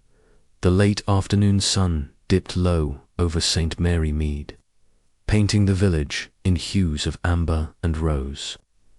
Miss Jane Marple walked along the winding lane toward her cottage, her knitting bag tucked under her arm, her mind a whirl of calculations. The vicar's confession about Mr. Finch's presence near the church safe had tightened the threads of her suspicions, weaving a clearer picture of the thieves' scheme. The gala at Gossington Hall was tomorrow, and the coded numbers 4, 9 to 7 pointed to the squire's safe as their target. But the shadowy figure of Sparrow, glimpsed at the garden party with a screwdriver, loomed large in her thoughts. She needed to confirm his role, and the village's quiet lanes offered a chance to observe unnoticed. Her lavender dress fluttered in the breeze, and her cameo brooch glinted faintly as she turned onto a narrow path bordered by hawthorn hedges. The lane, a shortcut to her cottage, passed the old mill, its wheels silent now, moss clinging to its weathered stones. The air was cool, scented with damp earth and wildflowers, and the village seemed to hold its breath, as if aware of the tension coiling beneath its surface. Miss Marple's steps were measured, but her senses were alert. She hadn't gone far when a rustle in the hedges made her pause. Her hand tightened on her knitting bag, and she glanced back, her eyes sharp behind her spectacles. The lane was empty, but the rustle came again, closer now, deliberate. Someone was following her. She continued walking, her pace unchanged, but her mind raced. Finch had noticed her interest at the inn, and Sparrow's glance at the garden party suggested he, too, was aware of her. Had they marked her as a threat? The thought sent a shiver through her, not of fear but of resolve. She was no stranger to danger, though she preferred to meet it with wit rather than confrontation. The path curved around the mill, where a low stone bridge spanned a trickling stream. Miss Marple slowed, pretending to adjust her shawl, and caught a glimpse of a figure in the shadows, a man in a dark coat, his face obscured by a scarf. Sparrow, her heart quickened, but she kept her expression serene, as if admiring the mill's ivy-covered walls. She needed to outmaneuver him, to turn this encounter to her advantage. Reaching into her knitting bag, She pulled out a small mirror, ostensibly for checking her appearance, but angled to catch a reflection of the path behind. Her Sparrow was closer now, his steps silent, but his shadow long in the fading light. He was keeping his distance, but his intent was clear. He was watching her, perhaps waiting for a moment to act. Miss Marple's mind flashed to a similar incident years ago, when a poacher had trailed her through the woods, mistaking her for a witness to his theft. She'd outwitted him by doubling back through a copse, and now she needed a similar ploy. The lane forked ahead, one path leading to her cottage, the other to a neighbour's shed, tucked behind a dense thicket of brambles. She chose the shed, her steps quickening just enough to seem natural. As she reached the fork, she heard Sparrow's footsteps hasten, closing the gap. She slipped into the thicket, her dress snagging briefly on a thorn, and ducked behind the shed, its weathered boards shielding her from view. Her breath was steady, her hands calm as she crouched low, listening. Sparrow's steps slowed, then stopped, and she heard a low curse, his voice rough with frustration. "Where's the old bat gone?" he muttered, his scarf muffling the words. Too clever for her own good. Miss Marple's lips tightened. He was bolder than Finch, less cautious, which made him dangerous but also vulnerable. She peered through a gap in the shed's boards, watching as he scanned the lane, his scarf slipping to reveal the scar above his eyebrow. He held something in his hand, a small knife, its blade catching the last rays of sunlight. Not a weapon for violence, she thought, but for intimidation, or perhaps for prying open locks. She waited, her knees aching but her resolve firm, until Sparrow moved off, his steps retreating toward the village. Only then did she emerge, brushing leaves from her dress and smoothing her hair. The encounter had been a risk, but it had yielded a prize, confirmation of Sparrow's aggression and his awareness of her. He'd called her clever, which meant they were rattled, and a rattled thief was a careless one. Back at her cottage, Miss Marple locked the door and settled into her armchair, her knitting untouched. She opened her notebook, adding a new entry. "Sparrow followed me, late afternoon, carries a knife, called me clever." The words stared back at her, stark and revealing. Sparrow's pursuit was a warning, but also a sign that she was closing in. The gala was their endgame, and she needed to be ready, not just to protect the squire's safe, but to expose Finch and Sparrow before they could escalate further. She rose, crossing to her telephone, an indulgence she'd installed at her nephew Raymond's insistence. She dialed his number in London, her voice calm as she left a message. "Raymond, dear, do come for the gala tomorrow.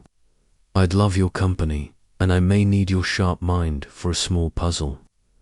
She hung up, knowing Raymond's curiosity would bring him to St. Mary Mead by morning.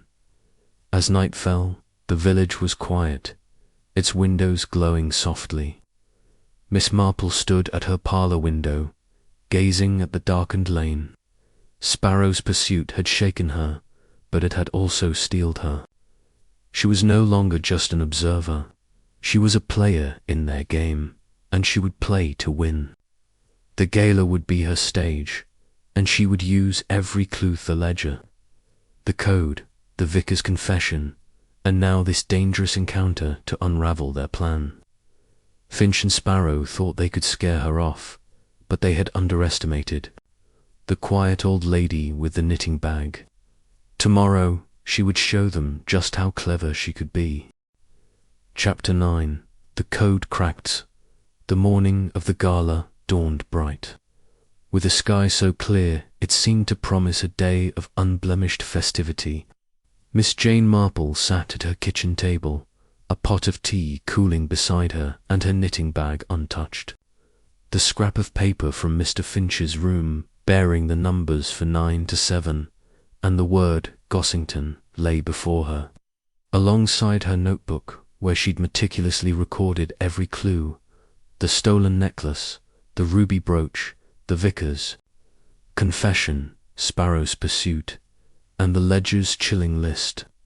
The gala at Gossington Hall was hours away, and the weight of the impending theft pressed on her like a storm cloud. She needed to crack the code, and she needed to do it now. Her nephew, Raymond West, had arrived from London an hour earlier, his motorcar parked crookedly outside her cottage. He lounged in an armchair, his lanky frame draped in a tweed suit. His dark hair tousled from the drive. "Aunt Jane," he said, sipping tea, "you've got that look, again like you're unraveling a novel's plot, not a village squabble. What's this puzzle you mentioned?" Miss Marple smiled, her eyes sharp behind her spectacles. "Not a squabble, Raymond, but a crime. 2, in fact, and a third planned for tonight's gala.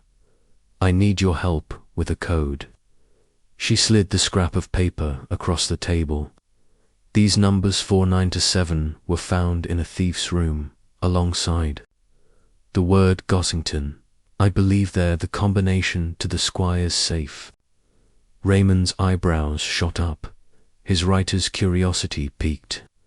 "A safe combination. Aunt Jane, you're living a detective novel. Let's have a look." He studied the numbers, his fingers tapping the table. For digits, simple enough. Most safes use 3 or 4 numbers, so this fits. But it could be a date, a code for something else, or even a red herring. Miss Marple shook her head. "I don't think it's a red herring. The ledger I found listed valuables, including the stolen necklace and brooch, and an entry for Gossington Hall with these numbers. The thieves' 2 men, one calling himself Finch, the other Sparrow, are targeting the gala tonight." Raymond whistled softly. "You've been busy, haven't you? All right, let's assume it's a safe combination. The Squire's safe is old, you say. Probably a tumbler lock, which often uses for numbers in sequence. We could test it, but we'd need access to the safe." "Not yet," Miss Marple said, her voice firm. "We mustn't tip them off. They're watching me. Sparrow followed me yesterday, and he's bolder than Finch. We need to confirm the code and set a trap." "At the gala?" Raymond grinned, leaning forward. "A trap, Aunt Jane. You're positively Machiavellian. Let's try decoding it another way. If it's not a safe combination, it could be a cipher, say, a substitution code based on letters or words."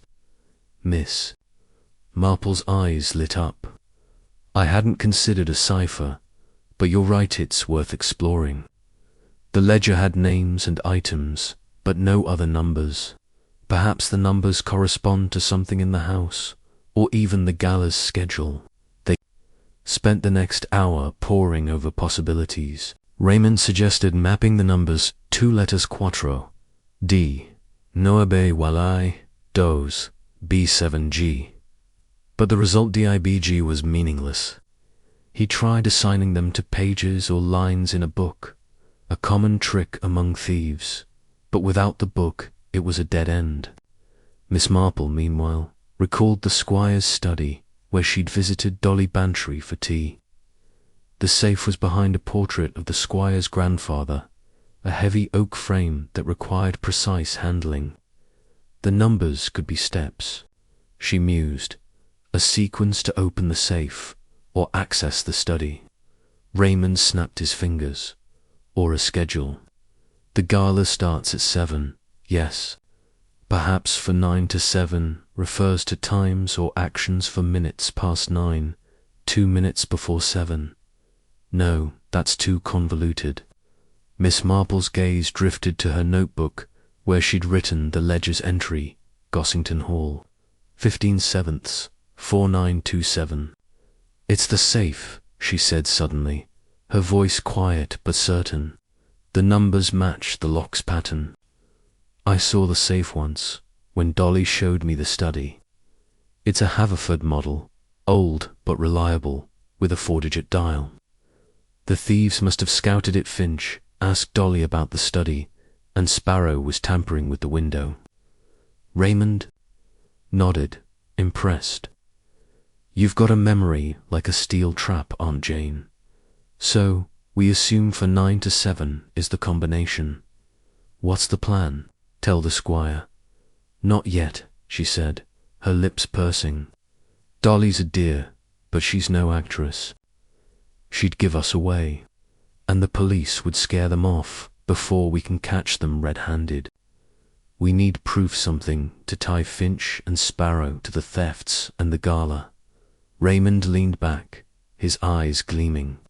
A trap, then. We let them think they've got the run of the place, but we watch. I can mingle at the gala, keep an eye on Finch while you watch Sparrow. If they make a move for the safe, we'll have them. Miss Marple's smile was faint but approving. Exactly, Raymond, but we must be subtle. They're clever, and Sparrow's dangerous. He carries a knife. We'll need to coordinate with the Bantry's staff, perhaps plant a decoy to lure them out. They spent the next hour devising a plan. Miss Marple suggested spreading a rumor at the gala about a priceless vase in the study, a fictional heirloom. Too tempting for the thieves to resist. Raymond would circulate the rumor among the guests, while Miss Marple watched the study's entrance from a discreet vantage point. If Finch or Sparrow took the bait, they'd catch them in the act, ideally, with the stolen necklace or brooch in their possession. As noon approached, Miss Marple felt a quiet satisfaction. The code was cracked not as a cipher, but as the key to the squire's safe. She tucked the scrap of paper into her notebook, her hands steady despite the gala's looming deadline. Raymond, she said, rising, we'll need to dress. For the gala, you'll look dashing in your dinner jacket, and I'll wear my black lacets, unobtrusive but elegant. We must blend in, not stand out. Raymond chuckled. You're a master of disguise, Aunt Jane. I'll follow your lead. But promise me you'll stay safe. Sour sounds like trouble. I'm always careful, dear, she said, her eyes twinkling. Now, let's have some lunch. We'll need our strength for tonight. As they ate, the village hummed outside, oblivious to the drama unfolding. Miss Marple's mind was a tapestry of clues, each stitch Finch's nervousness, Sparrow's knife, the vicar's confession, the ledger's list tightening the pattern. The gala would be the thieves' stage, but it was her script.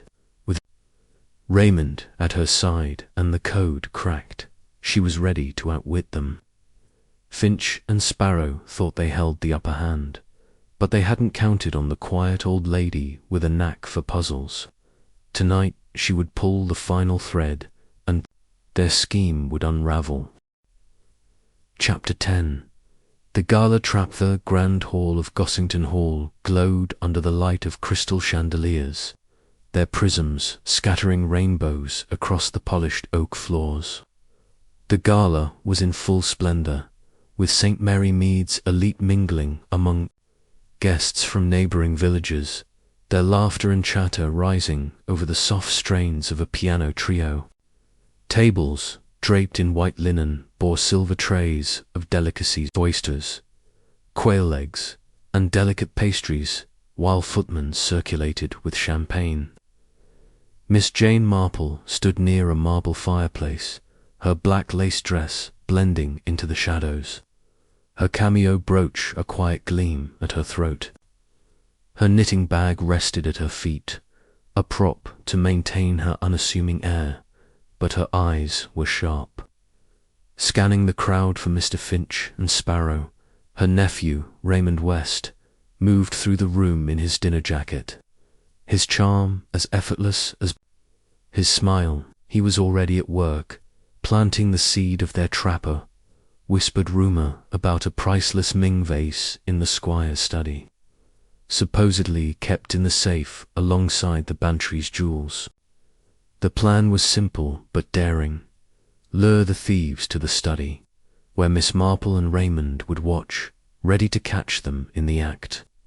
The code, 4927, confirmed as the safe's combination, was their trump card, but timing was everything. The gala's chaos provided perfect cover for Finch and Sparrow, but also for Miss Marple's counterplay. She spotted Finch near the French doors, his straw hat replaced by a sleek top hat that sat uneasily on his head. He was chatting with Mrs. Grimsby, whose ruby brooch had been stolen at the garden party, his gestures animated but his eyes restless, darting toward the hallway leading to the study. Miss Marple's lips tightened. He was playing his charming guest while waiting for his moment. Raymond caught her eye from across the room, tilting his glass subtly to signal he'd spread the rumour. She nodded, a faint movement, and shifted her position to a velvet-holstered chair near the hallway, where she could see both the main hall and the corridor to the study. Her knitting needles clicked softly, a scarf for Raymond taking shape. But her focus was on the crowd. Sparrow was here, she was certain, likely posing as staff again. The catering tent at the garden party had been his cover, and tonight she'd seen a waiter with a familiar scar above his eyebrow. Weaving through the guests with a tray of canapes, the piano trio launched into a lively waltz, and couples took to the floor, their movements a swirl of silk and satin. Mrs. Bantry, resplendent in emerald green, swept over, her peacock feather fan fluttering. "Jane, you're hiding in the shadows. Come, join the fun. The squire's about to give a speech, and you know how he loves an audience." Miss Marple smiled, her needles pausing. "In a moment, Dolly. I'm just catching my breath. It's a splendid evening. You've outdone yourself." Dolly beamed, oblivious to the undercurrent of tension. "Isn't it, though I'm still shaken about that brooch. And Griselda's necklace. I've locked the study tight tonight, just in case." She lowered her voice. "The squire's safe is full of heirlooms, you know. I'd hate to lose anything else." Miss Marple's heart quickened, but her expression remained serene. "Very wise, Dolly. I'm sure everything will be fine." She watched as Dolly flitted off to greet more guests, her words confirming the stakes. The safe was the target, and the rumour about the Ming vase would draw Finch and Sparrow like moths to a flame as the squire took the stage. His booming voice drawing the crowd's attention, Miss Marple noticed Finch slip toward the hallway. Her pulse steadied. She'd expected this. Raymond, stationed near the buffet, gave her another subtle nod, then began weaving through the guests, keeping Finch in sight. Miss Marple rose, her knitting bag in hand, and moved toward the corridor, her steps slow to avoid notice. The hallway was dimly lit, lined with portraits of Bantry ancestors, their stern gazes seeming to watch her progress. She paused near a heavy velvet curtain, peering around it to see Finch at the study door. He glanced over his shoulder, then produced a small Tula lockpick. She thoughtened, began working at the knob. Her breath caught. The window Sparrow had tampered with was likely their entry point, but Finch was ensuring a quick exit. She needed to act, but not yet. The trap required them to enter the study, ideally with evidence of their intent. A soft clink came from the far end of the hall, where a side door led to the garden. Sparrow emerged, no longer in a waiter's uniform but in dark clothing, his scarf pulled low. He carried a small satchel, and Miss Marple recognized the outline of the screwdriver from the garden party. The two men exchanged a quick gesture, a raised hand, A nod and Sparrow joined Finch at the door. They worked in silence, Finch's lockpick clicking softly until the door swung open. Miss Marple's heart raced, but she remained still, her hand clutching her knitting bag. She needed them inside, at the safe, where their actions would be undeniable. She glanced back toward the hall, where Raymond was now visible, lingering near a potted fern, his eyes locked on the study door. She gave him a faint signaler tilt. Of her head and he moved closer, his steps casual but purposeful. Inside the study, a faint glow appeared, likely from a pocket torch. Miss Marple edged forward, staying in the shadows, and peered through the cracked door. Finch was at the safe, hidden behind the squire's grandfather's portrait, his fingers turning the dial with practiced precision. Sparrow stood watch, his knife gleaming in his hand. "Hurry," he hissed. "The speech won't last forever." "Got it," Finch muttered, as the safe clicked open.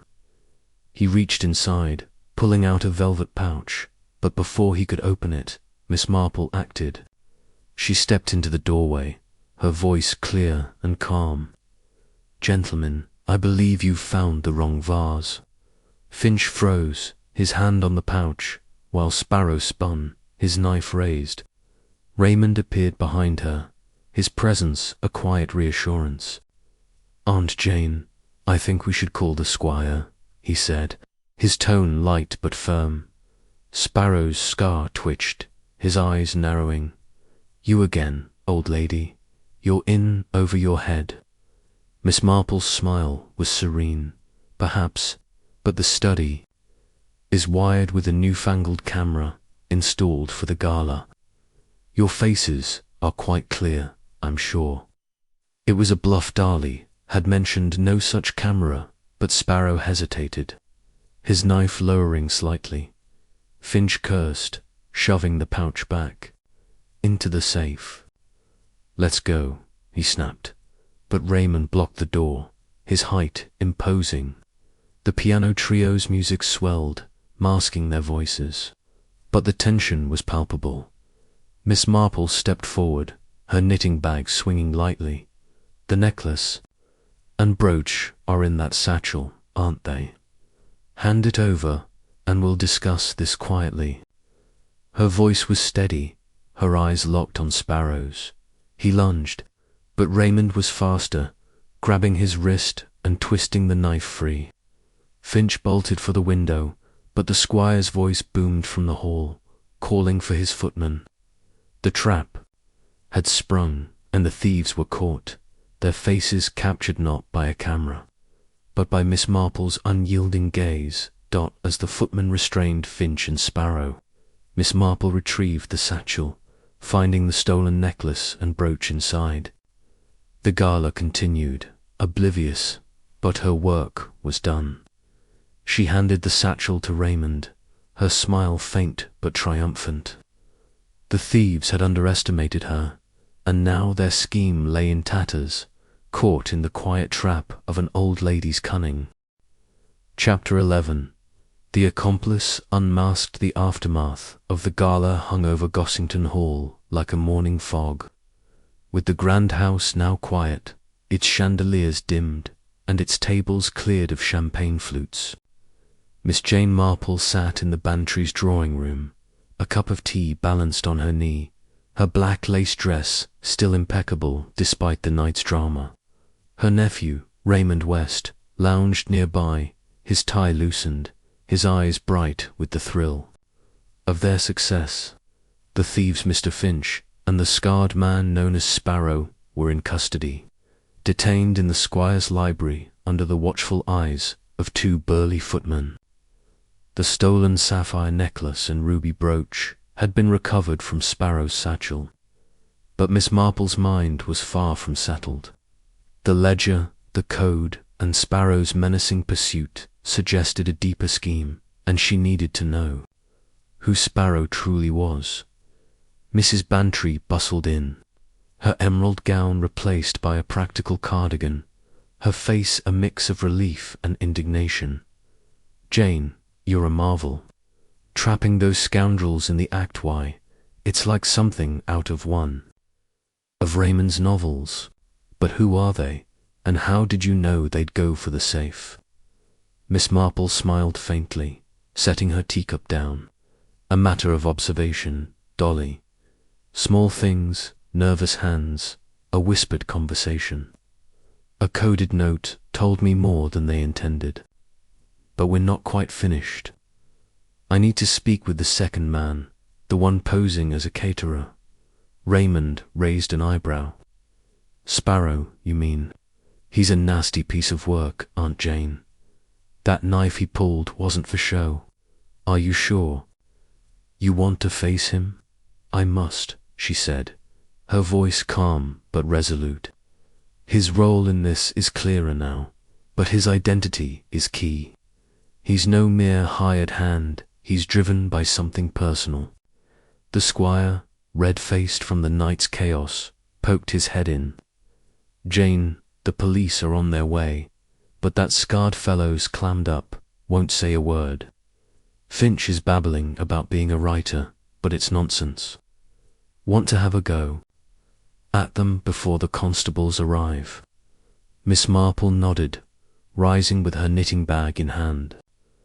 I'd like a word with the caterer, if you please. Alone, if possible. The squire hesitated, then shrugged. You've earned it, but be careful, he's a rough sort. In the library, Sparrow sat in a backed chair, his wrists bound, with a footman's belt. His scarf was gone, revealing the jagged scar above his eyebrow, and his dark eyes burned with defiance. The room smelled of old leather and wax, its shelves lined with books the squire rarely read. Miss Marple settled opposite him, her knitting needles clicking softly as she began a new row on Raymond's scarf, her demeanour as serene as if she were at a church social. Good evening, she said, her voice mild. You're Mr. Sparrow, I presume, or is that an alias, like Mr. Finch's? He sneered, leaning back. You've got nothing on me, old lady. A satchel with trinkets doesn't prove a thing. Miss Marple's needles paused, her eyes meeting his. Oh, I think it does. The necklace, the brooch, the ledger in Mr. Finch's room, they all point to a plan, one you executed with precision. But I'm curious about you. That scar, your manner, it suggests a history. Were you once employed in a house like this one? Sparrow's jaw tightened, a flicker of surprise crossing his face. You're fishing, he said, but his voice wavered. Am I?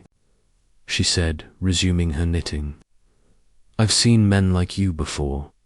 A butler, perhaps, or a footman, dismissed under a cloud. The way you moved at the garden party, handling trays with such ease, it's a skill learned in service. And your interest in Gossington Hall, the squire's safe. It feels personal. He leaned forward, his scar twitching. You think you're clever, don't you? Poking around, asking questions. You should have stayed out of it. Miss Marple's smile was unruffled. I find that staying out of things rarely helps. Tell me, were you dismissed from a household here in St. Mary Mead? The Bantrys, perhaps, or the Grimsbys? A grudge can be a powerful motive. Sparrow's hands clenched, the belt creaking. For a moment, she thought he might lunge, but he slumped back, his defiance crumbling. You want the truth? Fine. I was Arthur Crane, butler to old Mr. Grimsby, years back. He sacked me after a silver spoon went missing, never proved I took it, but he didn't care. Humiliated me in front of the staff, called me a thief. I swore I'd make them pay, all these high and mighty types with their safes and jewels. Miss Marple nodded, her needle steady. So you joined forces with Mr. Finch, targeting their treasures. The necklace, the brooch, the squires say fit, was revenge, not just profit. Crane's laugh was bitter. Finch promised me a cut, but it was the look on their faces I wanted. Griselda's tears, Mrs. Grimsby's panic worth more than gold. But you kept getting in the way. I'm rather good at that, Miss Marple said, her tone gentle but firm. Your mistake was underestimating a village. We notice things, Mr. Crane. Small things, like a scar or a screwdriver. He stared at her, his anger fading to resignation. You've got me, but Finchie's the brains. He's got connections, plans bigger than this poxy village. Miss Marple eyes narrowed, but she kept her voice light. Bigger plans, do tell. Before Crane could answer, the door opened, and Raymond entered with the squire and a constable. Aunt Jane, the police are here. Time to wrap this up. She rose, tucking her knitting into her bag. Thank you, Mr. Crane. You've been most helpful. As she left the library, she felt a quiet triumph. Arthur Crane, the disgraced butler, unmasked as Sparrow, driven by a vendetta. His confession tied him to the thefts, and the ledger would seal his fate. But Finch's bigger plans nagged at her. Was there more to this than village thefts? In the drawing room, she briefed Raymond and Dolly, keeping Crane's motive to herself for now. The police will handle them, she said, but we must ensure the ledger is handed over. It's evidence of their scheme. Dolly gasped. Jane, you're a wonder, but how did you get that man to talk? Miss Marple smiled, her eyes twinkling. People often underestimate an old lady with a knitting bag, Dolly. It's their first mistake. As the police led Crane and Finch away, she felt the case nearing its end, but Crane's words lingered.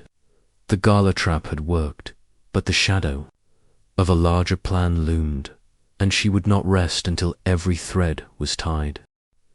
Chapter 12. Mr. Finch's true identity, the morning after the gala. St. Mary Mead basked in a deceptive calm, its cobblestone lanes bathed in soft sunlight and the air alive with the chatter of sparrows. Miss Jane Marple sat in her parlour, a tray of scones and tea before her, her knitting needles idle for the moment. The triumph of the gala, trap-catching Mr. Finch and Arthur Crane, alias Sparrow. In the act of attempting to rob the squires, Safe had restored the stolen sapphire, necklace and ruby brooch to their owners. Yet Crane's parting words about Finch's bigger plans gnawed at her, a loose thread in an otherwise tidy tapestry. She needed to know who Finch truly was, and her old friend, Inspector Henry Clithering, was due to arrive from Scotland. Yard to shed light on the matter, Raymond West, still in the village, lounged in an armchair, his writer's curiosity undimmed by the previous night's drama. Aunt Jane, he said, spreading jam on a scone, you've outdone yourself, trapping to thieves in one night. But you're not satisfied, are you? I can tell by that look. Miss Marple's eyes twinkled behind her spectacles. You're too perceptive, Raymond. The case is nearly closed, but Mr. Finchaw, whatever his real name is, hasn't told us everything. Crane hinted at larger schemes, and I suspect Finch is more than a village thief. A knock at the door announced Inspector Clithering's arrival. He entered, his grey suit slightly rumpled from the train, his moustache bristling with authority. Jane, he said, shaking her hand warmly, you've done it again. The yard's buzzing about your gala heroics. Those two are in custody, and the ledger you found is a goldmine list of targets across 3 counties. Miss Marple poured him tea, her movements precise. I'm glad to hear it, Henry, but I'm curious about Mr. Finch.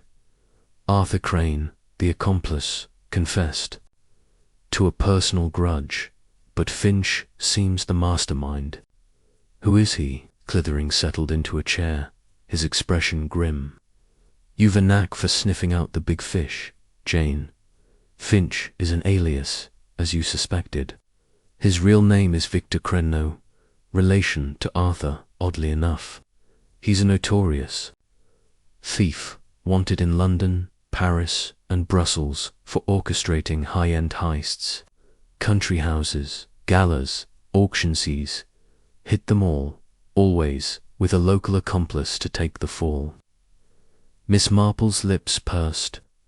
Victor Crane, she murmured, the name fitting like a key in a lock.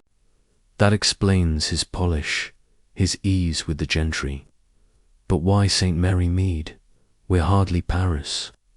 Clithering sipped his tea, his eyes narrowing. That's what puzzled us. The ledger suggests he was testing the waters, here small thefts, to refine his method before a bigger job. We found notes in his room, at the Blue Boar, coded messages to a contact in London. He was planning a hit on a manor near Bath next month, using St. Mary Mead as a trial run. Raymond leaned forward, his scone forgotten. A trial run, cheeky blighter. So the necklace and brooch were just practice. Exactly, Clithering said. Victor Crane's meticulous. He picks a quiet place, recruits a local with a grudge like Arthur Crane and stages a few thefts to map the terrain. The gala was his dress rehearsal, but he didn't count on Jane. Miss Marple's smile was faint. He noticed me, Henry. He was nervous, always watching. Arthur warned him I was trouble, but Victor underestimated a villager's eyes. Clithering chuckled. His mistake. We've got enough from the ledger to tie him to a dozen thefts, and Arthur's confession seals it. But we need to find his London contact. He mentioned a bigger boss during questioning, though he clammed up after that. Miss Marple's needles resumed their rhythm, her mind racing. A bigger boss, she said softly. Arthur hinted. At the same, it's possible, Victor's deflecting, but we can't ignore it. Did he say anything else? Clithering shook his head. Not yet. He's cagey, knows we've got him, but won't give up the network. We're searching his belongings for more coded messages. Your scrap for 9 to 7 was a breakthrough. It matched the squire's safe, just as you thought. Raymond grinned. Aunt Jane, you're a cipher breaker. What's next? Storming London to catch this mystery boss. She shook her head, her expression serene. Not quite, Raymond. I'll leave London to Henry, but I'd like to see Victor Crane's hideout. There may be clues he didn't expect us to find. Clithering nodded. Good idea. He was renting a cottage on the edge of the village old widow Barnes's place. We're searching it this afternoon. Care to join us? Miss Marple rose, smoothing her lavender dress. I wouldn't miss it, Henry. The cottage, a squat stone building half hidden by ivy, stood at the village's outskirts, its windows dark and its garden overgrown. Inside, the air was musty, smelling of damp paper and stale tobacco. The police had already begun their search, but Miss Marple's eyes were drawn to a small writing desk in the corner. She knelt, her knees protesting, and peered beneath it, spotting a crumpled envelope wedged in a crack. With a deft movement, she retrieved it, revealing a postmark from London and a single word scrawled inside, Raven. Clithering peered over her shoulder. Raven, another alias perhaps. This could be his contact. Miss Marple nodded, tucking the envelope into her pocket, or a code for the next target. Either way, it's a thread to follow. She surveyed the room maps pinned to the walls, a suitcase packed for a quick escape, and felt a quiet satisfaction. Victor Crane's true identity was exposed, his plans in tatters. but the hint of a larger network lingered as they left the cottage. The village stretched before them, peaceful and unsuspecting. Clithering promised to keep her updated, and Raymond vowed to write a story inspired by her village detective antics. But Miss Marple's thoughts were on Raven, the shadow behind Victor Crane. The police would handle the raid, but she would watch from St. Mary Mead, her needles ready to stitch the next clue into place. For now, the gala's success was hers, and Victor Crane's unmasking was a victory quiet but complete. Chapter 13. The cottage raid. The afternoon sun hung low over St. Mary Mead, casting a golden sheen across the village's thatched roofs and winding lanes. Miss Jane Marple stood at the edge of Widow Barnes's cottage, her lavender coat buttoned against the cooling breeze, her knitting bag a familiar weight at her side. The cottage, where Victor Cranalius, Mr. Finch, had hidden his plans, was now a hive of activity as Inspector Henry Clithering's men combed through its cluttered rooms. The gala trap had ensnared Crane and his accomplice, Arthur Crane, but the crumpled envelope marked Raven found under the desk hinted at a larger network, and Miss Marple was determined to uncover every thread before the case could be considered. Closed, Raymond West stood beside her, his hands in his pockets, his writer's curiosity undimmed.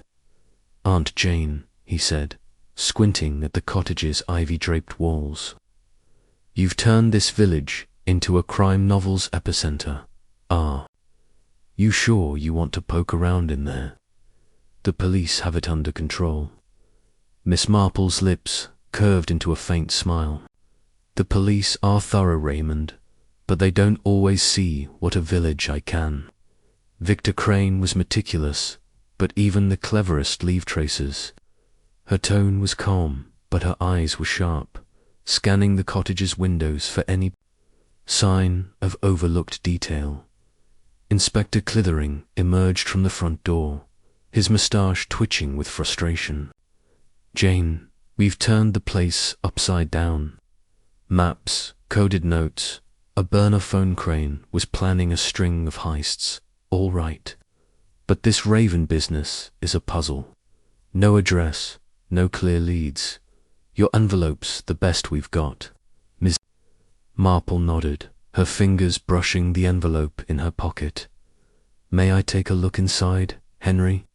I promise not to disturb your men." Clithering sighed, then gestured toward the door. "Go on, then, but don't touch anything without gloves. Evidence, you know." She stepped into the cottage, her steps light on the creaky floorboards. The air was heavy with dust and the faint tank of ink, and the dim light filtering through grimy windows revealed a scene of controlled chaos. Constables sifted through papers on a rickety table, while others bagged items from a half-packed suitcase. Miss Marple's gaze swept the room, lingering on the writing desk where she'd found the envelope. The police had cleared it, but her instinct told her to look closer. She knelt, ignoring the ache in her knees, and peered into the desk's drawers, now emptied by the police. A faint scratch on the wood caught her eye, deliberate mark, shaped like an arrow pointing downward. "Henry," she called softly, "have your men checked beneath the desk?" Clithering joined her, frowning. "Beneath?" We looked under it, but nothing stood out. Miss Marple ran her gloved fingers along the desk's underside, feeling for irregularities. A small panel clicked under her touch, revealing a hidden compartment. Inside was a folded sheet of paper, its edges worn but its writing clear, a list of dates and locations, including Bath, 28th, Raven. Beside it was a sketch of a manor house, annotated with entry points and security details. Clithering's eyes widened. "Good Lord, Jane, you've done it again. This is a blueprint for their next job. Bath, next month, matches what Crane hinted at." Miss Marple straightened, her expression serene but her mind racing. Raven is either a person or a code for the target. Either way, it's vital evidence. Victor Crane's network is larger than we thought, and this confirms it. Raymond, hovering nearby, let out a low whistle. Aunt Jane, you're a bloodhound. What's next? Off to Bath too. Catch this, Raven. She shook her head, handing the paper to Clithering. That's for the Yard, Raymond. My place is here, ensuring St. Mary Mead is safe. But this list checked the dates against the ledger from the inn. There may be overlaps. Clithering nodded, barking orders to his men to catalogue the new find. As they continued the search, Miss Marple stepped outside, the fresh air a relief after the cottage's musty confines. The village stretched before her, its peace restored but its secret still, whispering. The raid had yielded more than she'd hoped to concrete, linked to Crane's broader plans and a clue to the elusive Raven. But Crane's mention of a bigger boss during questioning lingered, a shadow she couldn't ignore. Back at her cottage, she sat with Raymond and Clithering, poring over the ledger and the new list. The dates aligned, confirming heists planned across the south, with St. Mary Mead as the testing ground. Crane was clever, Clithering said, but not clever enough. This evidence will put him away for years, and will track Raven next. Miss Marple sipped her tea, her needles clicking softly. I suspect Raven is a decoy, Henry. Victor Crane's too cunning to leave a real name lying about. He may have planted it to throw you off. Clithering's moustache twitched. You think he's playing us, even now? Possibly, she said, her eyes twinkling. But you have the ledger, the list, and Arthur Crane's confession.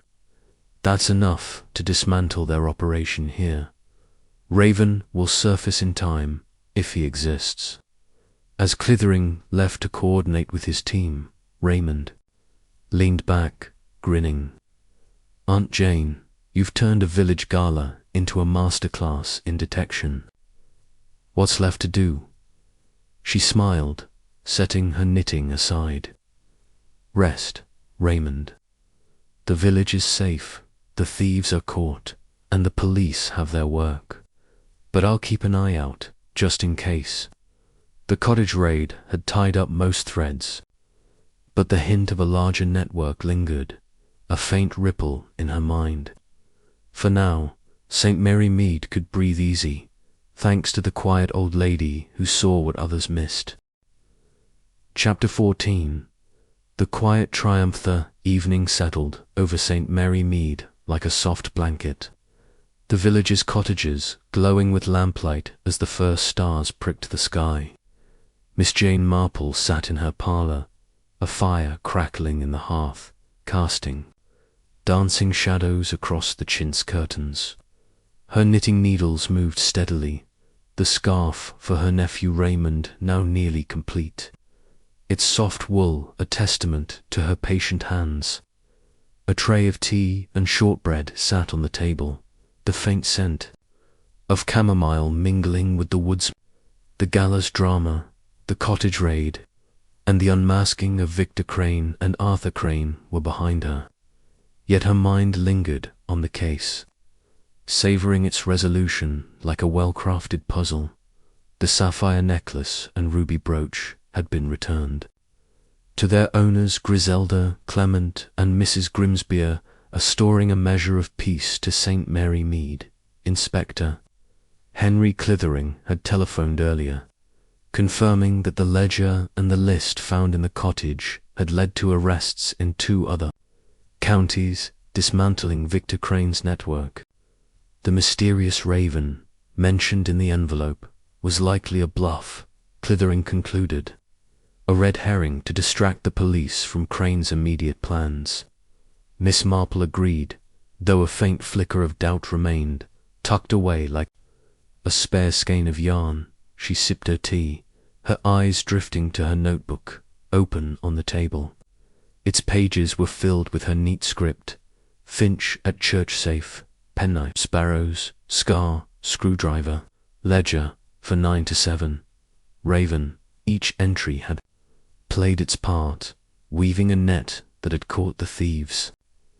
Victor Crane, the polished mastermind, and Arthur Crane, the embittered ex-butler, had underestimated the village, and their scheme, so carefully planned, had unraveled under her quiet scrutiny. A knock at the door broke her reverie. Mrs. Bantry, bundled in a wool coat, her cheeks rosy from the evening chill, bustled in. "Jane, you're a marvel," she exclaimed, settling into an armchair. "The whole village is talking about you, well, discreetly, of course. They're calling you the guardian of St. Mary Mead. Griselda's wearing her necklace again, and Mrs. Grimsby's planning a thank-you tea in your honor."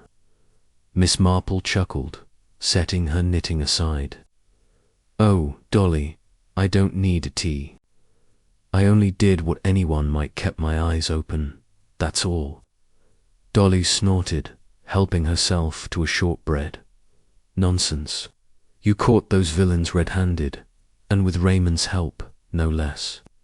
He's off to London, by the way, muttering about a novel inspired by you.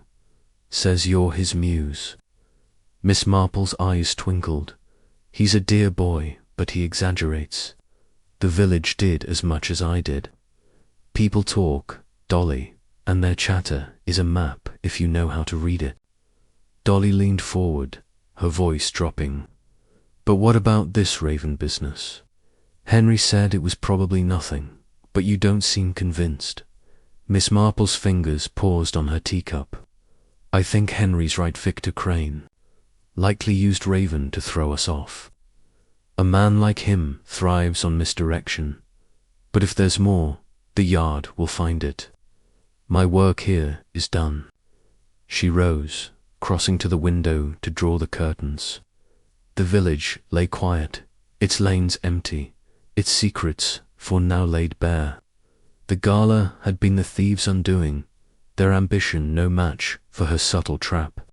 The ledger, the code, the vicar's confession, Sparrow's pursuit had led to this moment, where St. Mary Mead could sleep soundly again. Dolly stood, brushing crumbs from her coat. "Well, I'm off to bed, Jane, but you've given us a tale to tell for years. Sleep well, you've earned it."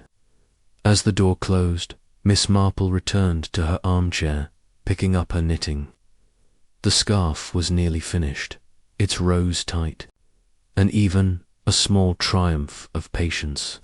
She thought of Victor Crane, his nervous hands stilled by handcuffs, and Arthur Crane, his grudge extinguished by confession.